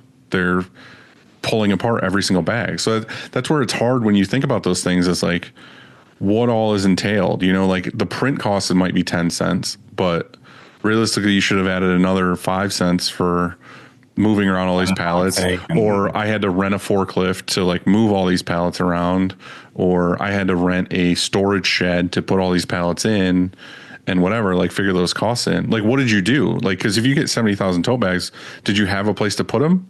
Or were you just like, hey, let's throw a tarp on these in the parking lot? So it was a situation where we had clarified that we needed a lift gate and a pallet jack to come with them. And there was just a freight truck that pulled up out front without a lift gate or a pallet jack. Of course. So we spent about, it was 3 or 4 hours basically unloading. Boxes. Yep. Dude, a chain of people. That sucks. And the truck driver was okay with that? He's probably livid. He was sitting in the front of the truck, probably, taking a nap. I know, but we've had people like that. We have people like that now all the time where something happens where they're just inconvenienced by the fact that they have to back up to our door, or they have to be the ones to get off the truck, or, oh, this is going to take 20 minutes. It's like, dude, chill the fuck out. Like, well, you were probably his whole truck though. So he was just oh, whatever. Yeah, it was the entire truck. He had nowhere else to be that day. More deliveries. Yeah. So that was certainly a surprise that we hadn't planned on having to do. How did you get them to the customer? Did they come pick them up, or did you have to like freight them out? So it was a neat situation there, which Dylan kind of touched on. Like once we were wrapping them up, we were able to ship them out because they were going to individual stores. Oh, okay. And so it was kind of like a rolling, like we print them, we box them up, and then they're actually out of the shop. See, that's another thing to my point is like, that's another charge. Like, cause we do that all the time with like tours of like, they're like, oh, hey, I need, 10,000 shirts. And you're like, okay, cool. But it's not 10,000 shirts that all get the same labels that all go to the same place. It's okay. There's 10 different tour dates that these are going to, and then it's logistics of like, well, we actually have to we can print these, but we have to hold these for 5 more days because we can't get them to the venue on like too early because the venue will turn them down. And it's like this whole thing of, okay, well, now we got to stage a shitload of stuff, and we have to like, the shipping person has to do 30,000 different labels and different locations and all this stuff. It's like, do you charge for that is the question, or are you just eating it because you want the order? So, I mean, you didn't know then. I'm just saying in general, like for all shops, you absolutely like, should think of these things. You know what I mean? You should think of the whole process, not just like, oh, I can print these shirts. Because so many times I hear people be like, well, I sold the shirt for $6 and the blank was probably like, $4. So I'm going to make $2 a shirt. It's like, you're not making $2 a shirt, dude. Like, there's all these things that come into place. So it's like, oh, well, I didn't have 10 gallons of forest green. I had to buy those separately. Like, are you figuring all that ink into the job too? Not just like stuff I have on the shelf? I think part of it, and it's always kind of fun seeing how you started with it. And like, you don't have that like paralysis analysis when you're starting. You're kind of like a heavy headed toddler. It's excited about shit and like, let's do it. Right. Yeah. You just kind of go right into it. And that's kind of like where you learn, like where you're like, got to figure shit out. But at the same time, it's almost like a superpower. Like, you don't know this shit yet. And so you're willing. And by being so open and willing, you end up making profit at the end of it. Maybe not as much as you could have.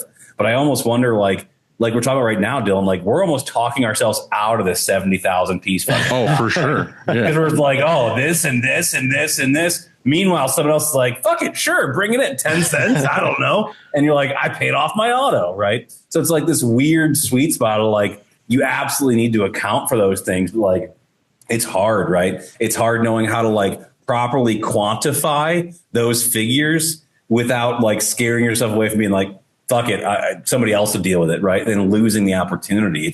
It's a weird chess game you almost got to play. Yeah, I think the other part of that though is that when you're small enough and you are that I love how you said heavy-headed toddler, and then you acted it out, is you don't have as many responsibilities as many mouths to feed. You don't have as much overhead, whatever.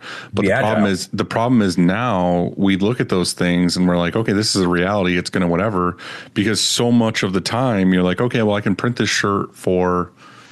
Again, I'll use your 10 cents analogy or whatever. I can print this for 10 cents and I can do these many shirts. But now with the overhead, the payroll, the moving around jobs that you currently have, like you have to push them on the schedule, do this. You might have to overnight or 3 days some jobs to make it work, whatever. When it's all said and done, you're like, cool, we made no money. Like literally I broke even on this, and it took me 3 weeks to do. It's like, cool. I literally just did 3 weeks of work to break even for 3 weeks. I had no profit left at the end. So that's where it makes sense, is it's like, oh fuck, like because we have that with certain things. You look at jobs and you're like, okay, cool, this really sweet like TV show. I won't name the thing or whatever. Is like this sweet TV show wants us to print all their merch. You're like, okay, cool. And then they're penny pinchers and they're like, oh, well, I want to do it for this cost. I want to do it for this thing. And it becomes this whole headache job.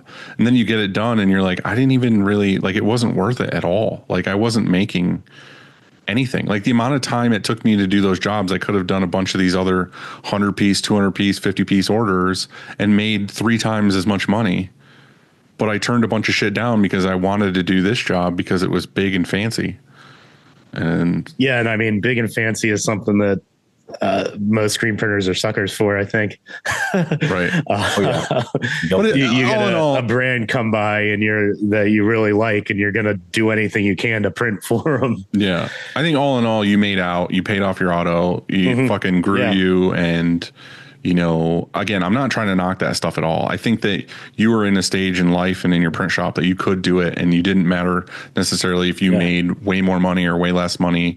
You were just stoked to do it. You had the job, whatever. Cool. I'm proud of you. That's awesome. That rules. I'm not knocking it. I'm just saying in the sake of conversation and that we're in a fucking print podcast, let's talk about all the variables and see if anybody can learn from that mistake. And so with that, do you guys, when you do your pricing, do you actually do your pricing based off of your overhead and your margin? Because that's one thing I've found in my role now is like working with the hundreds of shops I get to work with. Like they're pulling their pricing out of their butt, right? Or they're like, well, the guy down the road and I added 10 cents. And you're like, the guy down the road went out of business 6 years ago. So are you next? Like, how did you get to your pricing? Right? So like, do you guys, when you quote a specialty job like that, maybe like not your normal pricing, but like when you get a specialty larger job, something a little out of your wheelhouse, do you actually break it down to like, okay, what's my time going to take on this? What's my true full overhead? And like actually break down what it's going to take and then figure out, hey, for me to actually maintain the minimum profit margin I need to maintain, this is the bottom dollar, period? Or do you just kind of like go with your gut and see what happens? What do you guys do? It's too much math. That's what I had a feeling though. I usually, if I get a big job come through, like I try and figure out how long it's going to take. And then I'm like, okay, well, if I price it at this is what the profit's going to be. Do you feel like that's, you know, decent for, you know, 2 days worth of work? And if it feels like it's low, then I feel like I do that too with large jobs. And I look at like, I do know all the things it's going to like entail. Like I listed of like, how much ink am I going to have to buy? What's the payroll going to be? Realistically on this press and this press, we can do this many an hour without burning people out. So, okay, that's going to take me 6 days, whatever, do the math and be like, okay, well, this is what it's going to take for me to do this. Again, I am willing to do this job for an off the price list price, because I know, okay, in 6 days I could make 10 grand. And I'm like, oh, okay, I'm cool with making 10 grand because everybody's paid, whatever. I'm going to have 10 more grand than I had before. Fuck it, I'll do it. So like Matt's right in the sense of you should know like all your numbers and what it costs to, well, your overhead and everything, and then have a pricing sheet based off on that. But sadly, I would say it's probably like 80% of our industry is all, well, I found what the price of this guy is and I'm 5 cents cheaper and I'm 5 cents cheaper. And then it turns into everybody's working for next to nothing. And then like me today, I had this lady that like the end of last week that basically I did with an outreach thing, got her interested. It was this like coffee shop thing. And I did the call that I always do. And I'm like, hey, like I would love to just send you some samples. Like here's some shirt blanks I would like to do, whatever. She was like, oh, I really like Comfort Colors. And I was like, all right, cool. I'll get you Comfort Color samples. Called SNS, had them sent to her the next day. She's like, oh, this is so great. I get to feel them, touch them, whatever. And I was like pumped. I'm like, cool. Like I haven't done this in a while. This feels good to like get somebody excited to like place an order. Today, Leanna comes in because I handed the order off to her because it was basically done. She came in. She's like, oh, yeah, about that lady, about the thing. She emailed me and said she decided to go with someone else. And I was just like, fuck, dude. Like that, I thought that was a sure thing. Like she had blanks in her hand. She was like, here's the artwork, whatever. And then I asked her to like pull up, like, what did she say? Like what happened or whatever. And she's like, I actually emailed her and said like, why did you choose to go with somebody else? You know, like I'm learning and I want to know like what we can do better and all this other stuff. And then I looked at the price and she's like, oh, it was a 3-color front, a 7-color back, and it was on Comfort Colors. And I was like, oh, that's why, because it was like fucking $18 a shirt or something. And I was like, this lady who owns a little coffee shop isn't going to buy 50 shirts at $18 a piece. And it's not that she went somewhere else. She ended up telling Leanna, she's like, they were too expensive. And I was like, oh, well, you know, what I should have done is I should have followed up and been like, hey, I know you like the Comfort Colors, but like, do you need the Comfort Colors? Does your artwork need to be a 7-color back? Does it need to be screen printed? Is the right? Like now, right? But I'm just saying, in general, it would have been what I should have done is I should have given her.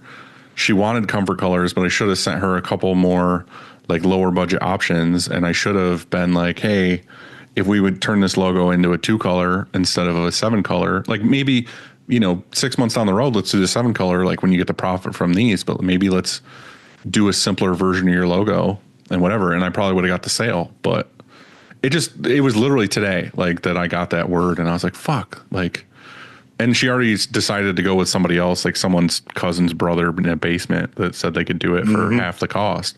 But again, it's that, to get back to what we were talking to, is the dude in his basement's printing the 4-color front, 7-color back. He doesn't know the price. But he has no idea. Money, he's just like, he's I will taking do your this work from you. Right. He's taking the work and he's like, I'll do those for $10 a shirt or something. And it's like, dude, how are you figuring that number? You just pulled $10 out of your ass. Like, but again, It's cover his lunch and dinner. Exactly. But that's what I'm saying is he doesn't care because he's got infinite time. He has no worries. He doesn't care if it takes him 3 days because it's just him. I could throw that on the press here and do that whole job in like 20 minutes. And it's like, this dude's like, oh, well, I can take 3 days because I have nothing else to do but go upstairs and watch Maury. So I might as well print these shirts for $10. Still on? Holy Probably. Shit. I don't know. I'm just saying, like, I always default to Maury. I don't know. Anyway, so you do this 70,000 totes, you get the auto, you kind of probably rode that train for a little while as far as just natural growth. And then Christina said, was it last year you decided to be like, I'm going to buy some more shit and get into some new stuff? Yeah. Well, 2021, I think I got there was a business that went out of business and I managed to snag a Saber. So it was like a nicer auto.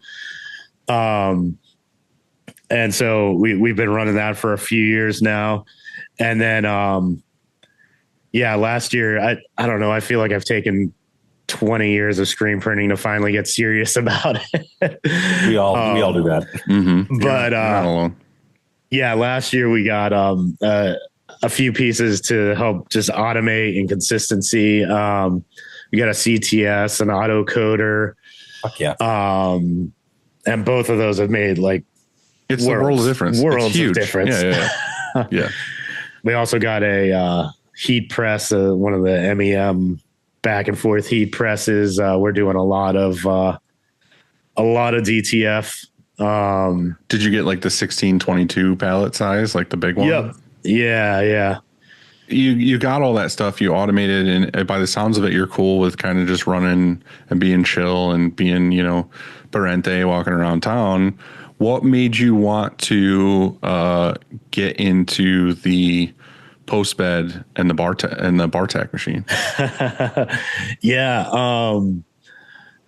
Well, Grizzly Wheeler got me into the bar tack. Oh, Grizzly. Mm-hmm. I actually got the CTS off of him. And while I was down there, he was like, hey, I have this bar tack over here. He tried to sell me like half the shop. But the bar tack was definitely something that I had been looking into. I almost bought that bar tack from him. Oh yeah. Uh-huh. You want to explain to some listeners who might not know what the hell you're talking about, what a bar tack is? Okay. So a bar tack basically does the like the straight stitch which would be across like the top of a hem tag or like an inside like neck tag. A woven label. Yep. And it just does it. I mean, it does it super fast. But yeah, we've always offered embroidery and kind of like these finishing services, but especially last year, like I was struggling to get stuff done right and get it done on time and all of that from like contractors that we've been using. So I'm not in a place to bring embroidery in yet, but I love this so much. Those other couple machines are very, don't take up a ton of space, and they really allow us to get those couple processes done really fast in-house. You're tugging my heartstrings because literally before I reached out to you about being on the show, I have like a treasure trove on my computer and on my phone of just screenshots from like other shops and stuff that give me inspiration to be like, oh, well, I was already thinking this and I kind of want to go down that road, but like I like keeping it in my phone or on my computer, and I have a stuff to do folder on my computer, and on my phone I keep stuff until I finish that task or like the thing that inspired me. And I literally have a photo in my phone of Revival's post bed and bar tack next to each other, because I'm in the exact same boat as you. I've been here for 15 years. I've outsourced embroidery to the lady across the street. And the problem is A, she doesn't want to do our shit anymore. She tried to sell it to us. I turned her down, whatever. I'm sending stuff to Syracuse now. But every place that since we left her, refuses to sew on patches. And we have so many embroidery places like, yeah, I'll do your embroidery, but we won't sew on your patches. And like now I found, Alexa and them in-house said that they'll sew on our patches. So I'm like, cool, I'll send them to them, but I want to do them here. Like, I'm like, why don't we just do them here? The same thing as you, like they're smaller machines. Like I could just find a space for them, whatever. And I kind of want to take that project on as like something new for me to do. So I literally saved your setup because I was like, this is exactly what I wanted. And there's literally a lady who used to own an embroidery business that did like on Broadway costumes and stuff that has a Juki bar tack, and it's like right down the road. And I was like, sweet, like I'm going to buy this and I'm going to buy that and I'm going to bring them here. And then Christina had in the notes like that you bought these and with the embroidery and whatever. And I was like, dude, this is the exact same thing I'm going through right now. So you're a couple steps ahead of me with already having them. Are you finding that it was the right choice and you're happy you have them? Yeah, absolutely. Are you about to shatter my world right now and be like, I fucked up, these are taking up space? Honestly, even it's just something new and exciting. And I've been doing it all so far. I don't know if I'm going to like end up like passing it off to somebody else once I get like a little bit more of a good idea on how to do it all. That's exactly what I would do. I don't plan on being the bar tack person for forever. But yeah, I mean, it takes a step out that we had a really hard time like getting taken care of. Mm-hmm. So now we're ordering the labels, we're ordering the patches, and I can have it sewn on like the day it comes in or 2 days after it comes in, instead of then having to send it out to, an embroidery shop to do that and wait another week or 2 weeks. Right. So my question is two things. One, did you find it was pretty user friendly and somewhat easy to do? Like you can do them a little bit faster than like I just chug with patches, or so honestly, to start with the post bed, I was literally like rolling it manually, like, but after I've done a decent amount at this point, I'm at a place where I can kind of keep up pretty well with the whole foot pedal and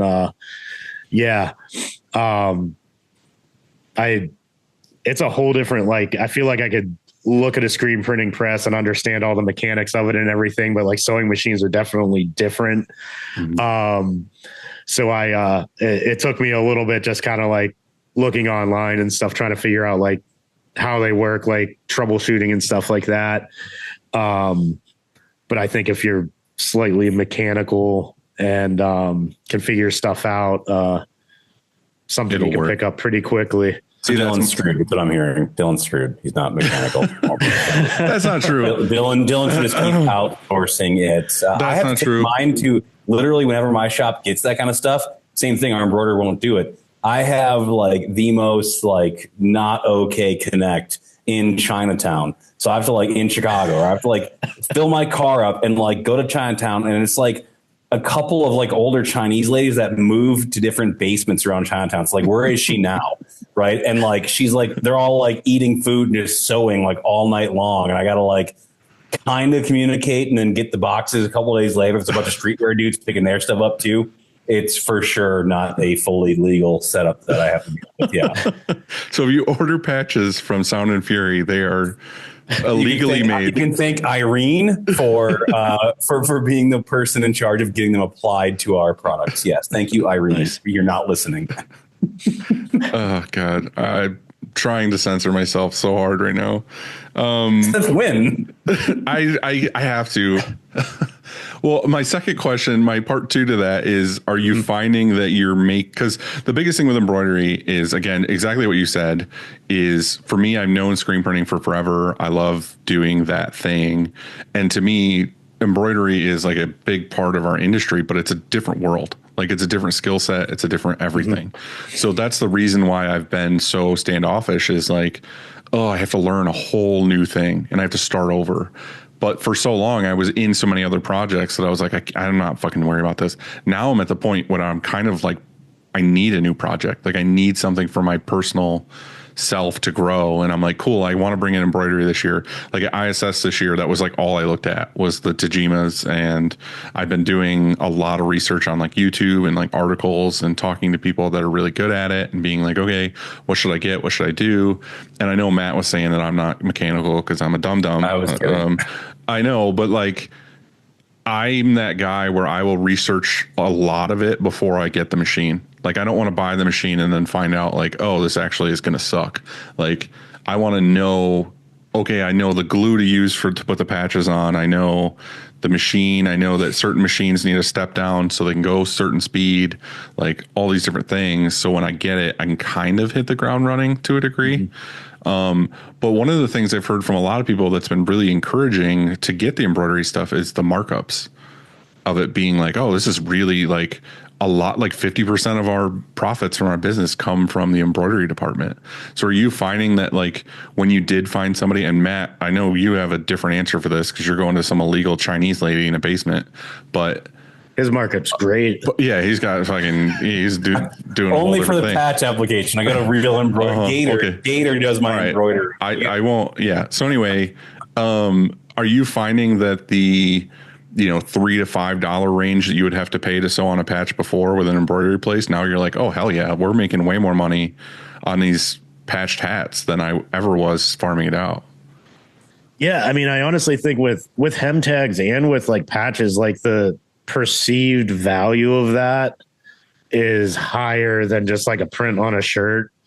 So you can get good profit margins, and I mean, obviously you're paying off the equipment or paying for the equipment, but otherwise it's just thread. Yeah. But that's what I was saying is, like, we get a hat order right now. Like, I just shipped one out to in-house the other day where it was like, I won't say what they're charging, but between like $3 and $5 a patch. And it's like, okay, cool. Well, let's say it's $5 a hat on 200 hats or whatever that I'm giving somebody else to do it. And I was like, I could have just done these here. I mean, it would take me a while because I'm learning, but I could have kept that money in my pocket for the most part. Yeah. So, yeah. I mean, you can certainly charge the same amount, but then it's just all going to you. For me, not for somebody else. Yeah.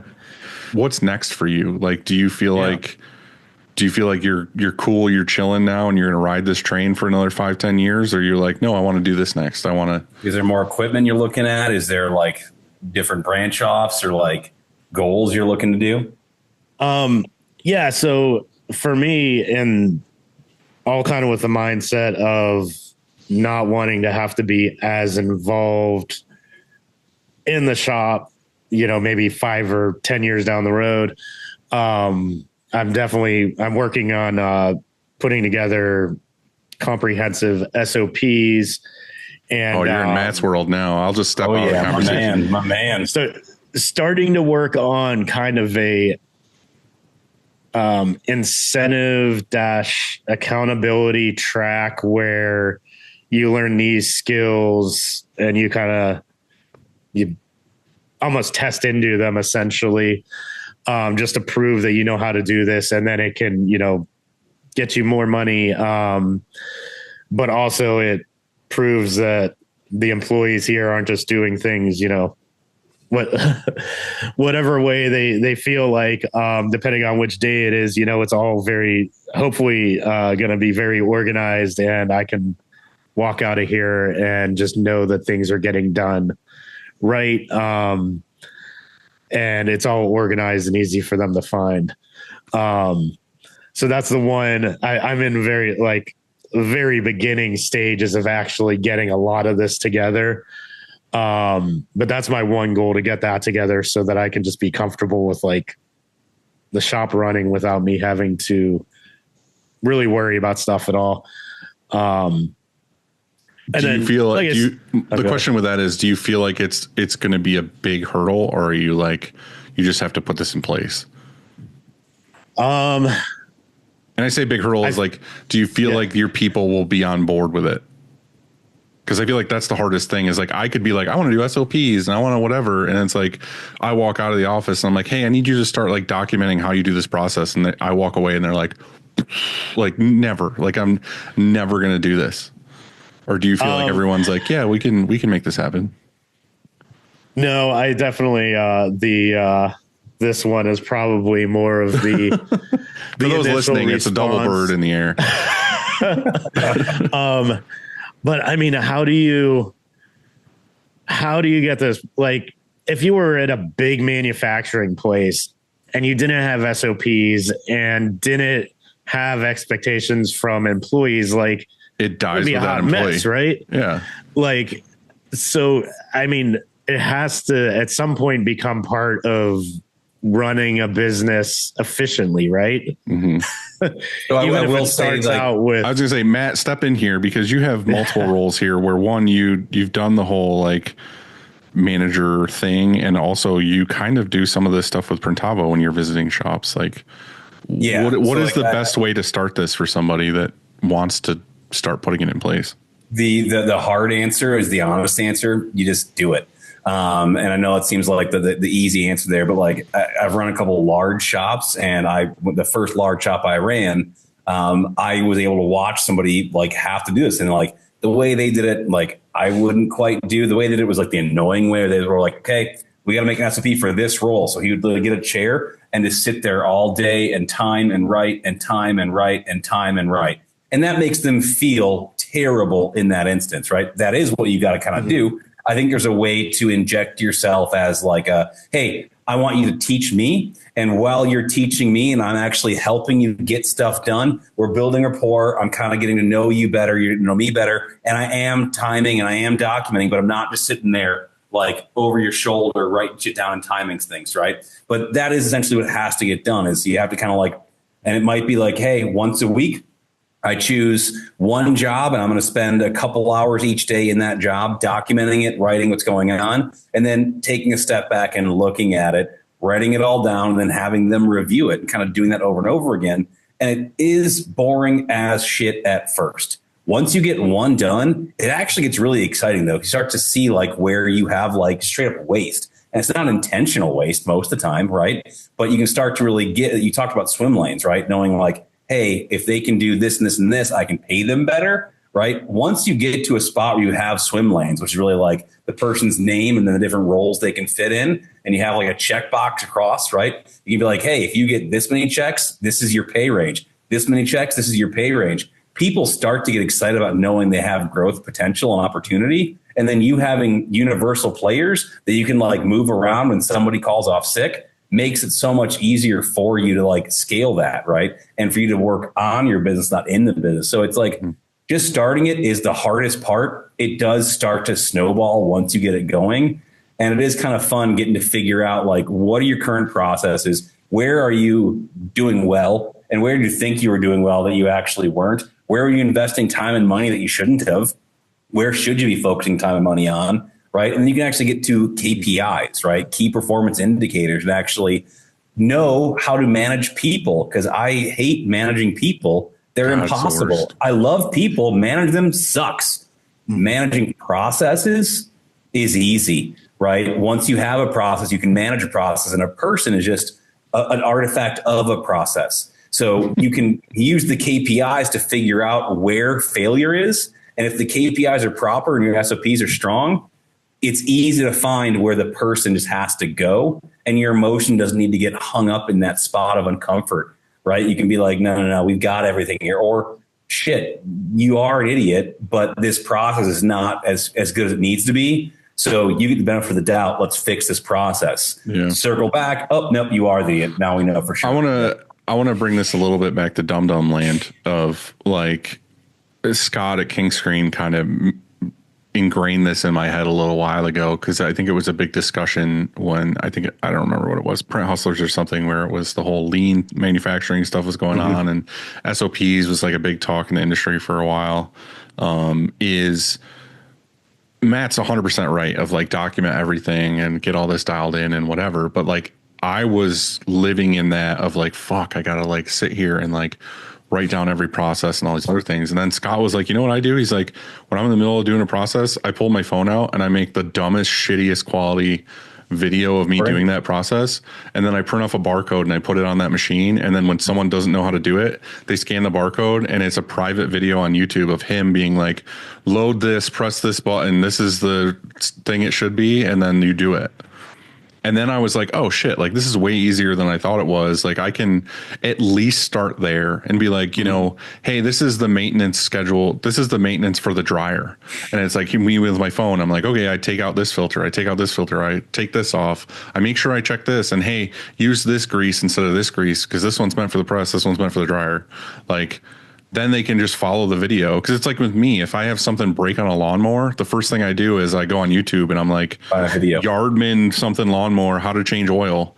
And it's like Larry in his garage being like, oh, this is how you change it. And it's like, I can follow that rather than immediately going to the lawnman manual and reading step by step of like how to change the oil. Like, so again, like 1,000% agree. The Loom videos, and Loom's what he was using. Loom is what you should use to start it off. And now with AI, Loom can take that transcription and write it out for you. So like half the problem's done. I don't remember what it is, but I have it saved on my phone, where there's also a thing that they show an example on like Instagram or something, where if you're doing the same tasks repeatedly on like Google or whatever, you can do the task in this program. I don't know, you probably have to pay for it, but like you do the whole task and then I guess AI in the program chunks it up into bullet points and it's like, oh, you did this. And then it makes a video of like orange circles, like when you click on things and do things of like, this is the next task. So really, like Matt said, all you have to do is do that task and hit record, and then it'll make the SOP for you, being like, oh, she did this, and then did this thing and whatever. And then it does make it so much easier too. You can slap a QR code on the side of your washout booth. And when you bring in the next dodo bird to come reclaim for that day, right? Because you had to hire someone's like younger brother because somebody's on vacation, right? And you can just be like, hey, just scan that QR code, and then it'll teach you. And you just walk away because they're gonna have their phone in their hand the whole day anyway. But also, like, it's a good way to test if you did a good job making that video. It's be like no context, no nothing. Scan this and just do this task and tell me if you can, like, if it worked for you or not. And if they're like, oh, it was good until I got to here, and then what you didn't make any sense, and it's like, okay, cool, then I can go back and like re-record that part and then go from there. Dude, Loom all day. Yeah, download Loom. It's great on your phone, and then putting the QR code, putting the answers where the questions are. So like the side of your pick and pack table, like stick it down on how to like box things properly, how to queue things properly. Put it on your press for how to power down your press, on your compressor for startup and shutdown processes. Just like everybody, like, I don't remember. But then you're going to start walking around your shop 3 months later and realize there's fucking QR codes on everything. Like I'm like, oh, we made a QR code on how to properly change the toilet paper roll. And we made a QR code for how to reload the sodas in the refrigerator. It's like, it's just something you can do that's like, it's super helpful to know. Like you said, like you can step away for a month or go on vacation or whatever. And it's like, you shouldn't get as many calls to be like, well, so-and-so doesn't know how to do this. It's like, well, I made a fucking video. Like, scan it with your phone and watch it for me, please. That'd be cool. Yeah. So that's your next step. Is there anything else? I mean, a bigger location and a bigger press for sure. Do the bigger press before you do bigger location, unless Okay, you cool. need a bigger location for the bigger For the press. press. Yeah. I mean, What kind we're of press? maxed out here. So I know you got a saber now. You going green, you going blue, you stay in with teal. no. Yeah, I got to go down to ISS and see all of them. And man, that Cobra it looks like a beautiful press. And also the Anatole kind of stood out to me. Yep. But I mean, I think any of them are certainly a step up from what I'm currently running. And higher color counts is a real thing that I need on a new press for sure. Yeah. Unpopular opinion. They're all good, right? The Saber got you where you are now. Therefore, it was definitely good enough, right? All I would say is everyone's got Chevy versus Ford versus Nissan opinions and shit, right? Who will you able to get help from the best service locally, and who are your local competitions running? So when you're hiring, the learning curve might be a little easier.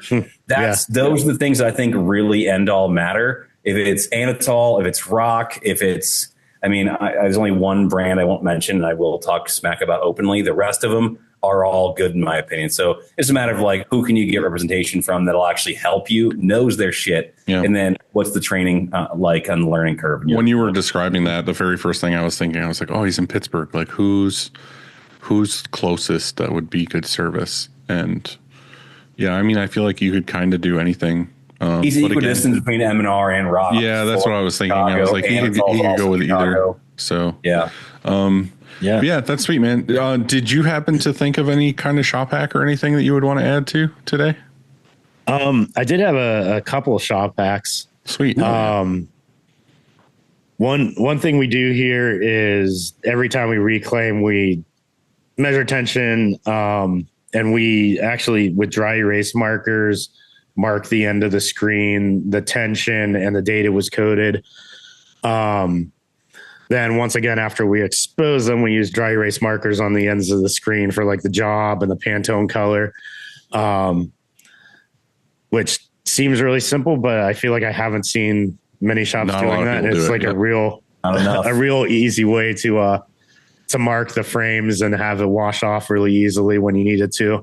Yeah. The big benefit to that, though, too, is just having similar tension in your jobs. You know what I mean? Like a lot of people are like, well, why bother? Like it's printing whatever. And it's like, well, are you printing that 8-color job and you're wondering why head 7 just won't register when all the other ones are whatever? It's because that one's just the lowest tension and it's dragging and you're having issues, or people all the time. Above and below. How do you do that? Your tension's fucked. Right. That's what people always say. They're like, well, it's out on top and out on bottom. How does that happen? And it's like, well, there you go. That's what's happening. Another thing is it's not, maybe not a shop hack, but I use a digitizing company, and I admit that I'm one of the people who makes those guys think it's worth calling you nonstop. Oh God, why are you doing that? But I started working with one a while back for vectorizing, and I mean they can vectorize anything that's like a spot color or like basic graphic, to the point where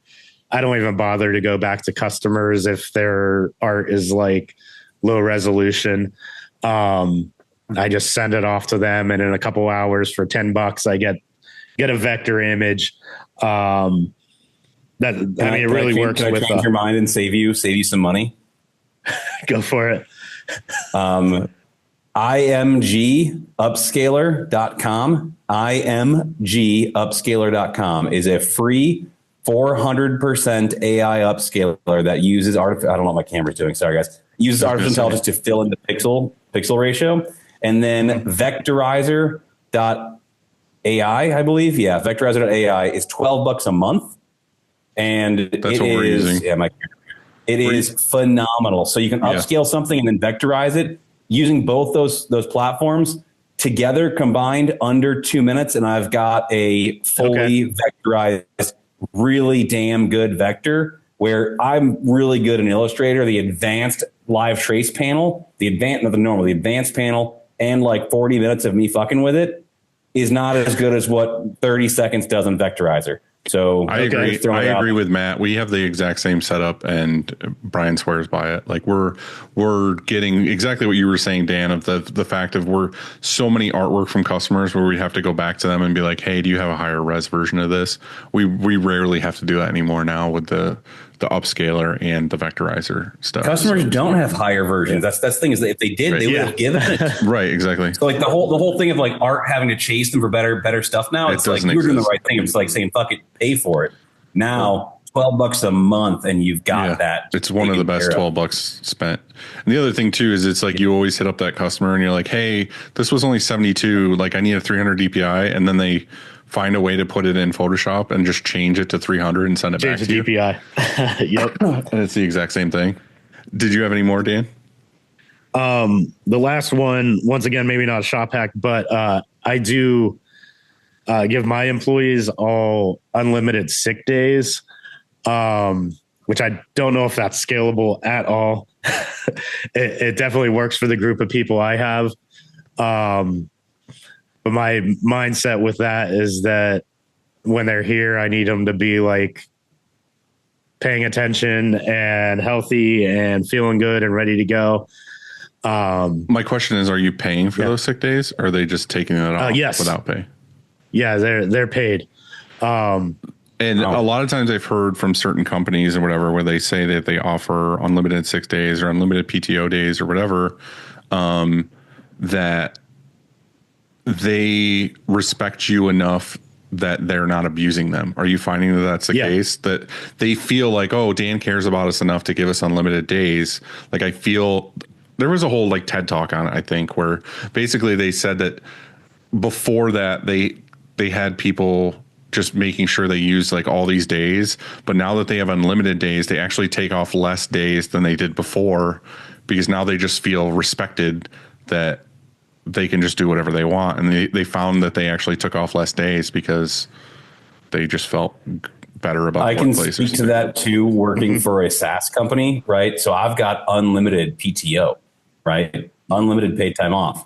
And like, that's the thing, is like a lot of these bigger companies, that's one of the carrots they'll dangle in front of you. Right. When they've done the research, they found that when you give somebody unlimited paid time off, on average, they're taking 2.5 weeks off, right? Because they still have workloads and KPIs and things they have to hit in order to hit bonus structures or to hit targets they need to hit. So they're not really like just like totally just ghosting you, right? And if you tell them, hey, it's unlimited paid time off, now it's a carrot. They're like, oh, well, maybe the pay is not exactly where it needs to be, but I got unlimited PTO, so screw it, right? And really, they're not taking advantage of unlimited PTO anyway. I was going to say, I think a lot of people are scared of it because they're like, oh, cool, they're going to come to me and be like, hey, I need 2 weeks off. And they're just like gone for 2 weeks, or they're whatever. Like, you're finding that that's not the case. You're more saying sick days of like, if you're not feeling it today, like it's okay. Like you can go. Yeah. So, yeah, I mean, there's days you need a mental day off. There's days you need an actual physical sick day. Like,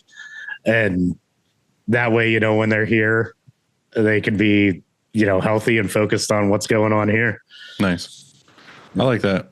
So, I mean, if it works for you, then do it. And I mean, Matt's obviously taking advantage of his unlimited PTO. Did you have to change your thing? Yeah. Now, for those of you who are listening, you're missing my camera nonsense. You got a better POV of Matt right now. Yeah, I had to switch to just my built-in because for some reason my phone's like, nope, screw you. We're tired of looking at you. Time is up. Okay. All right, we're going to do some quick takes. Matt, you can answer these too, but Dan, this is mostly for you. What shirt has your shop printed that you are most proud of? I asked this, like, is there a band that you did? Is there a company? Is there a design? Is there something you did technically that you're like, hell yeah, this fucking rules and I'm keeping it in my showroom for forever? I would say there's been a couple process prints we've done, especially since we've gotten the CTS, that really proud of the way they came out. I mean, anytime you put all those colors together and get it like popping and looking dead on, like, yeah, we've got a couple of those right now, I think. And that's kind of like you're stoked on that too, because you couldn't necessarily do those before. They certainly didn't turn out as nice as they're turning out now. Right. Yeah. Now that your dots more look like dots and not giant smudges. Yep. Yeah. Yeah. Yeah, we noticed that before with film and stuff, that we would have a lot more dot gain just because of like light undercutting and, you know, all these other things that you wouldn't get as good of a sim process print, and the colors wouldn't blend as well.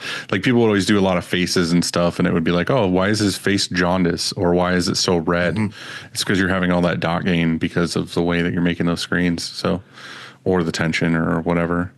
Matt, what's your favorite shirt you guys have ever done? Sound and Fury, or just any shop you've been at where you're like, holy fuck. I mean, I'm going to go with Sound and Fury. I was going to say, you're going to say like ICP or something. You're going to be like, oh, well, the shops I've run, we've done some like big name stuff. I can't take credit for like the shops I ran other than like my own shop. For Sound and Fury, I think getting to do some stuff. My buddies are, especially one of my closest friends is the bass player of the band The Academy Is, which for those of you who were into like the emo scene early 2000s, right?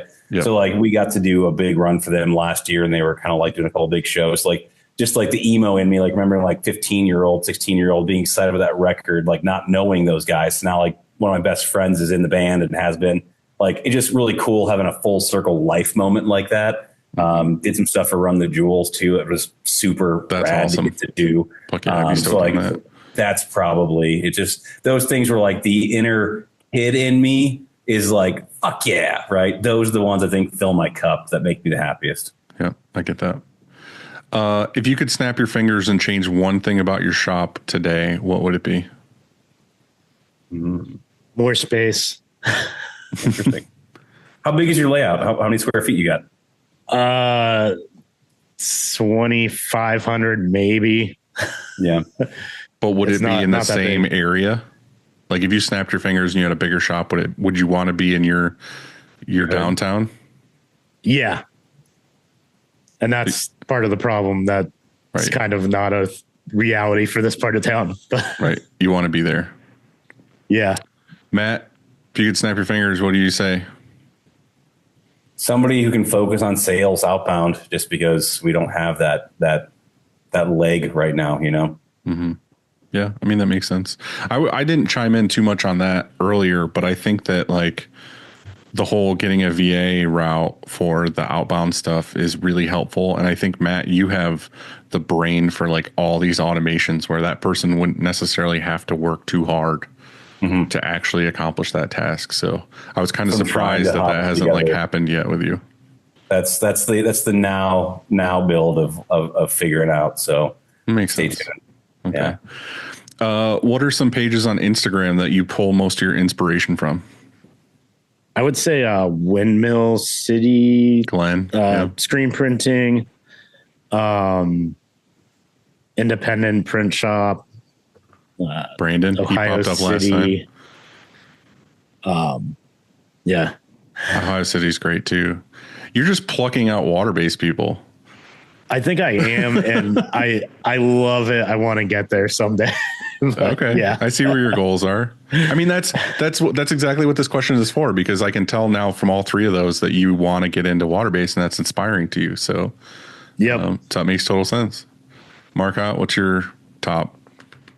I mean, I'll be honest. Like now, I'm mostly following like. Doesn't have to be screen printers. I just in general. For the most part, I've got just a bunch of just random AI ones that I'm following, typically like ChatGPT tricks and like all those like clickbait AI things. I'm just like pooping in the morning, just watching every single one of those videos. I've tried to replace Instagram with like micro learning. So like as I'm doom scrolling, I'm accidentally bettering myself. Otherwise, I end up just looking at the same stupid shit over and over again. Yeah, for sure. Okay, that makes sense. All right, last one. If you were a stripper, what would your gimmick be? Ooh, I thought you were going to say what would your name be? Can we add what would your name be and your gimmick? Well, yeah, that's harder, but I mean, I know that you already have an answer for both of these. So I don't know if I do. What would my gimmick be? Dan, what would your gimmick be? You're going to do this for sure. You're going to be on the pole like doing this. Is this how you get money? For the people listening, I'm doing the Italian hand.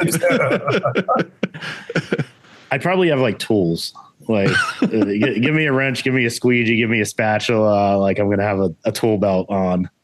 You'd be When Dan the nothing Tool else Man is on. Parente. Yeah. Let's Yes. I've never thought about that before. You would come out to the Tool Time theme song, Hell the yeah. Home Improvement theme song. All right, Matt. I think mine would just be like, I just keep taking shirts off and there's just a shirt on still no matter what. Like I'm just constantly stripping, but nothing ever happens. You finally get to that last shirt and it's just the nipples are cut out. It's just that or I was picturing, what was that movie with Pauly Shore? Was it Son-in-Law, where he's a stripper at the beginning and he like pours milk all over himself? Like that's what I was also picturing for some reason. So you're just a creepy milk guy that comes out when the place is closed. And we just lost his audio, unless that's just me. Oh, yep. Perfect time for us to end the show. We can't hear Matt at all. Hey, you're back. Who knows? I'm back now. Hello. Okay. Hey, Matt. I'm being attacked by my Chinatown Connect. They're just hacking. I see that. Well, Dan, thank you so much for coming on. This was fun. We got into a lot of stuff. Matt, thank you very much for hopping on and also doing the emotional segment with me in the beginning. I appreciate both of you. If I'm in your area near downtown, I expect to see you walking the streets of cobblestone doing this. Keep an eye out. Keep an eye out. I'll keep an eye out. And Matt, I'll see you fucking everywhere because I never not see you. So Love it. all right. Bye, guys. Love you. Have a good day. Thanks. Thanks, guys. See ya.